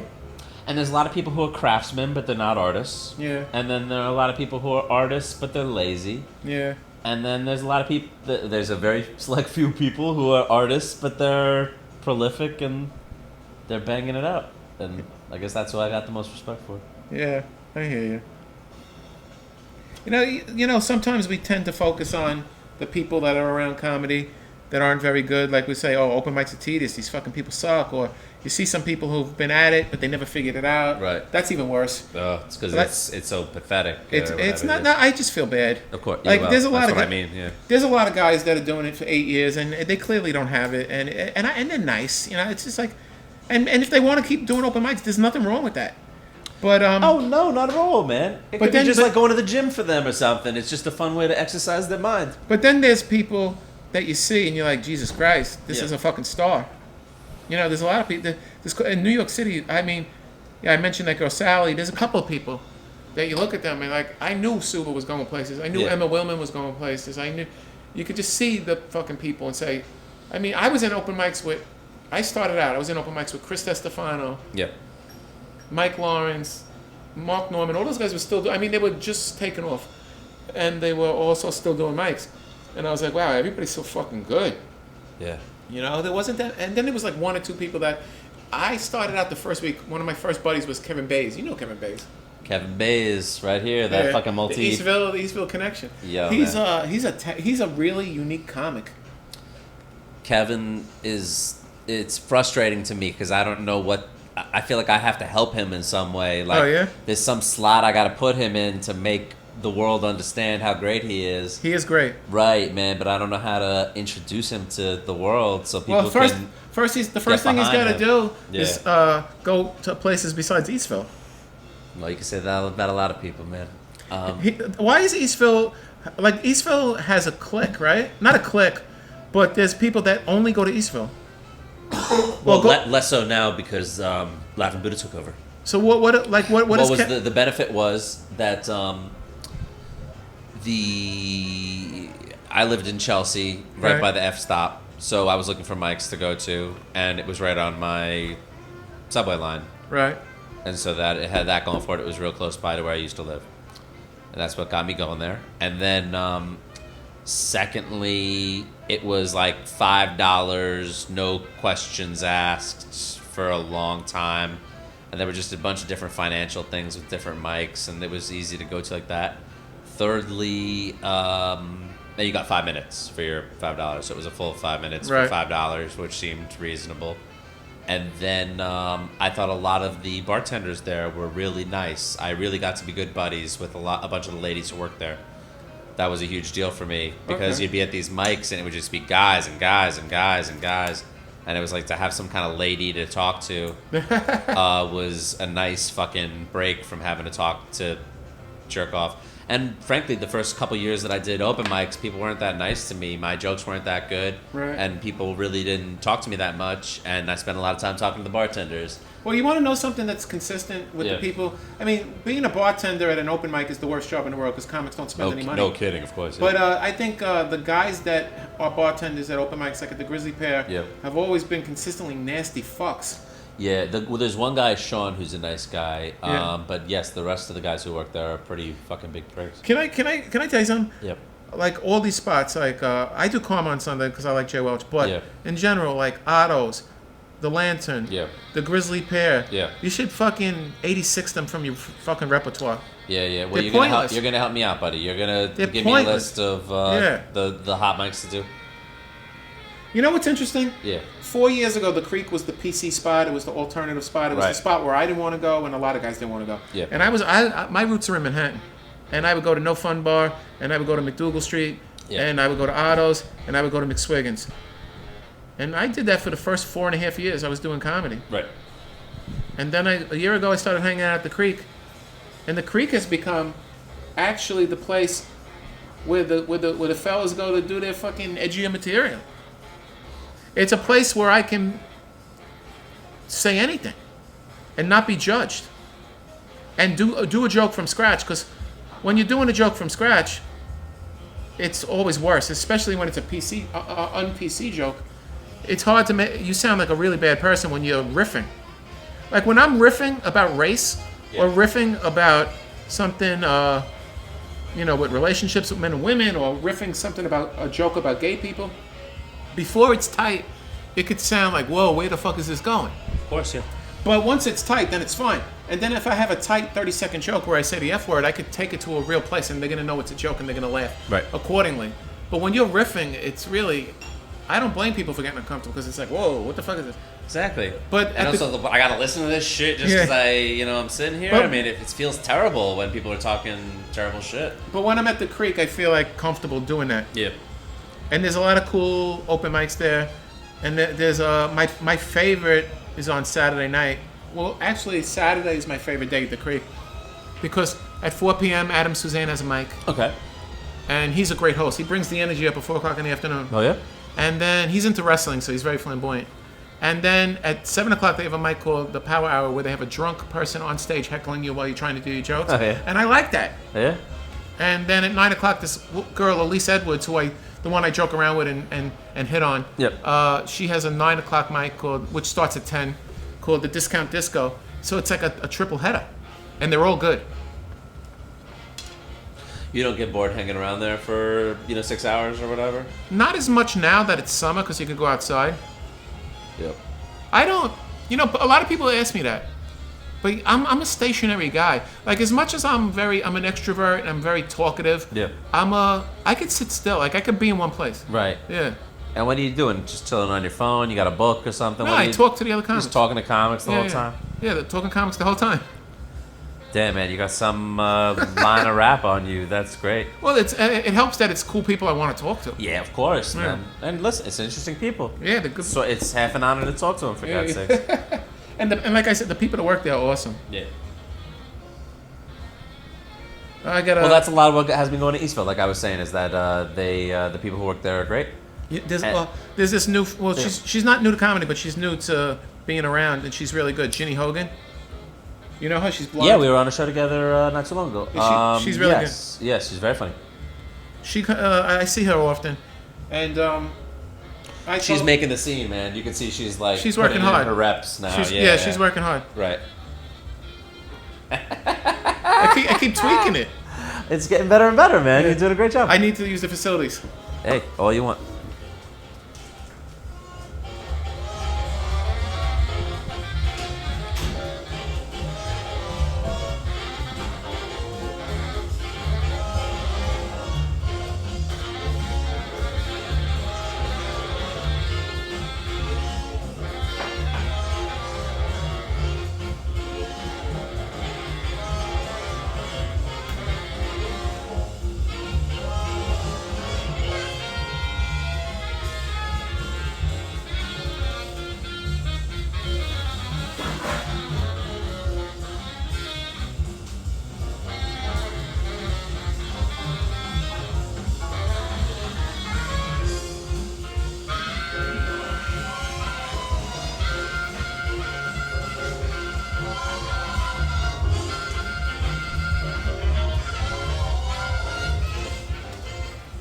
This is the shit, man.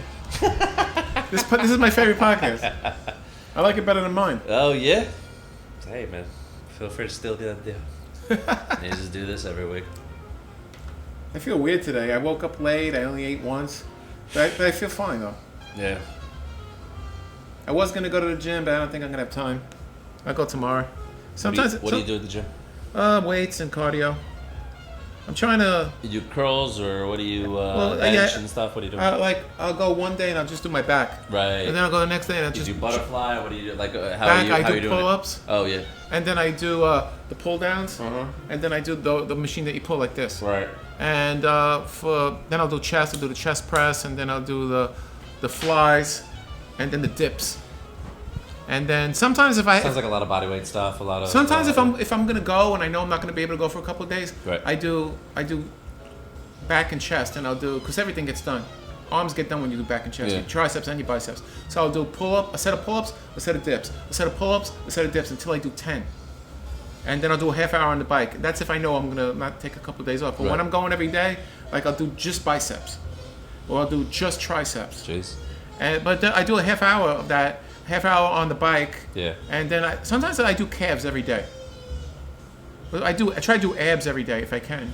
But I gained a little weight from drinking. I have put on a ton of weight from drinking. Yeah, for sure, drinking man. puts on weight. I'm telling you, I'm gonna stop soon, and I'm looking forward to losing that weight. You're gonna lose it right away. Yeah. I hope You know so. what I've been doing? Drinking once a week. Yeah. I'm giving it a break, man. I'm gonna take a year off, I think. This Friday, Yeah. they're having a thing at the Creek called Skank Fest. Yeah, that's right. And there's gonna be no mics for Friday, Saturday, Sunday. Right. So one time the Creek was closed. They got closed for some difficulties, and I remember that weekend I was like, what the fuck am I gonna do? Right. And I went to different mics. I went to mics in Brooklyn, and I went to went to Halyards on Friday and the Evil Olive Pizzeria, and then I went to Saturday. I went to Cantina Royale. Yeah. But I was still like Saturday night, 9 p.m. I'm like, what do I do with myself? Because I'm always at the creek, you know. Well, you're a creature habit. It sounds like. Yeah, man. I am a creature habit. I'm pretty like I know what I like and I stick with what I like. Yeah. I'm like, this is what I like. This is what I want. You know. I know the people I like. I know the places I like to go to. I know the food. When I go to I go to Downtown Bakery to have dinner. Right. I get the same thing every day for years. What'd you get? A rice and bean burrito. Yeah. And nachos. No, rice and bean burrito and chips and guacamole. Oh yeah. Same thing. They're like Frank, you want the usual? I'm like the usual. Yeah, the usual. And I always take a picture of it and put it on Instagram, and people are like, Jesus Christ, don't you ever eat anything else? Well, you don't got to be bragging that you're eating the same thing every day by putting it on Instagram, for God's sakes. Speaking of Instagram, I want to put this on Instagram. All right. You think you're done with it? I'm almost done with it. All right. There might be one or two things. Yeah.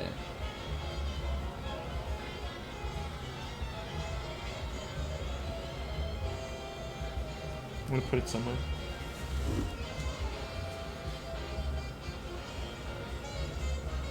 You having fun? You like doing this podcast? I love it with you, man. Yeah? You've been making it so easy. You've been a great guest. Thank you Oh, for thank you. being so talkative and free with information and stuff.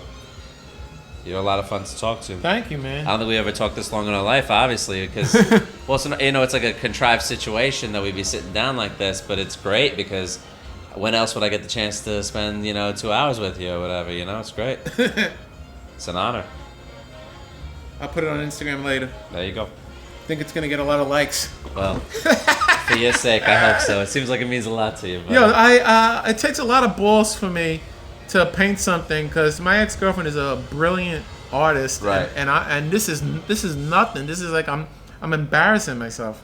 I think you're being too hard on yourself, Yeah. first of all, and then second of all, no reason to do a vis-a-vis with your ex-girlfriend. Well, you for know how God's that sake. I do, but I'm saying, Oh, believe me, I'm not competing. I'm Right. not even in the competition. My ex-girlfriend was great at selling digital ad content or whatever. I don't think, I'm less of a man because I can't sell digital ads or whatever. All right. It's just a coincidence because you're in the same industry, But yeah, you're not a painter. No, I am not, and I don't have any interest in doing it.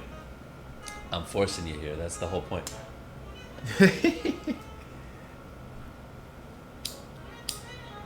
I'll try to do 3 tonight, 3 mics, because I spent the earlier part of the day not doing mics. I think I'll do Karma, then I'll do Sidewalk Cafe, I'm and at then 6, I'd walk at 8, and then what's your last one? Then the creek? yeah. Gorgeous. I think I'm doing too much now. All right, it's enough. Don't kill the lily here. Just make sure it's perfect. I think I'm done. Could you sign it for me? Yeah, where do I sign it? Any way you want, man. You could fucking write Frank over the whole fucking picture if you want to. I mean, it's your picture. Where do people sign their names? Usually at the bottom right, but you could, like I said, don't matter.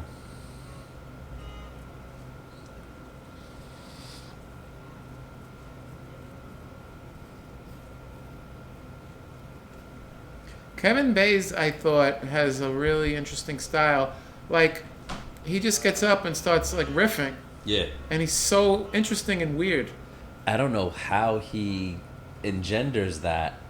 Have you talked to him in person at all? Yeah.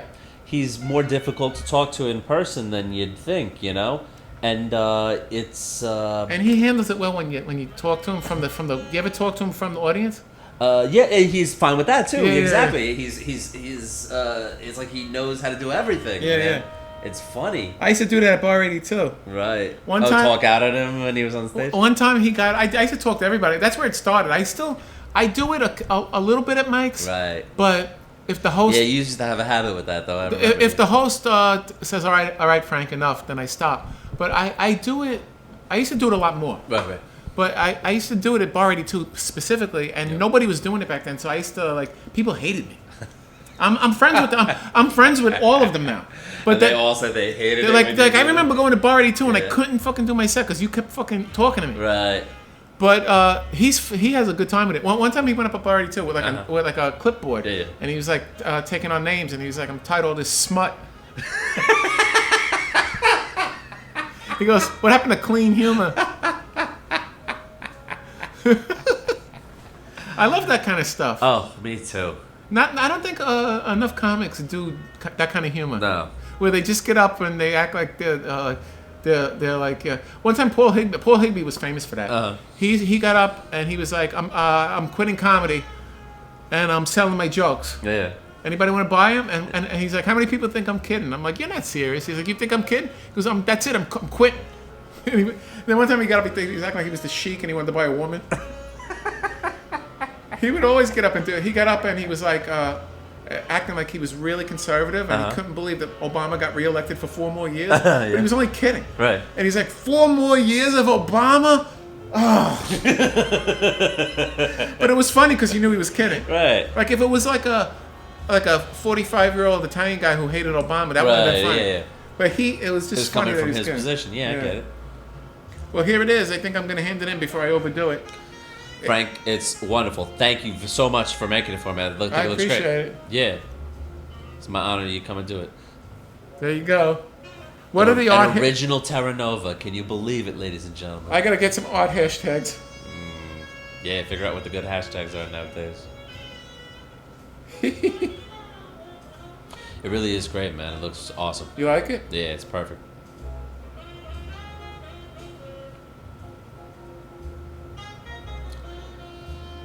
All right, man. Anything else you want to say to people before you leave? You got like one piece of wisdom or something? Oh, try to enjoy the process. That's advice I should give myself. I take it sometimes, but then sometimes I don't take it. I'm not a perfect person. Sometimes I try to be a better person and I revert back and I guess I should stop being so hard on myself for that. Nobody's perfect. But I just say like anybody out there doing something creative, just like enjoy the process. Because if you don't, it's gonna be hell. Because it's hard enough as it is, and then you're making life hard on yourself by not enjoying the process. No kidding. If you're jumping from reward to reward, it's gonna be a long fucking time. And don't compare yourself to anybody else. Because everybody's journey is different. No. And do it because you love it, and don't be a results person. And believe me, I don't take this advice. I'm a lunatic. But that's the center of the bullseye. If you can aim your arrow that way, that's the way to do it. Well, you heard it here first, folks. Frank Terranova. Thanks very much for being on the show, buddy. Thank you, man. This was the best. Later.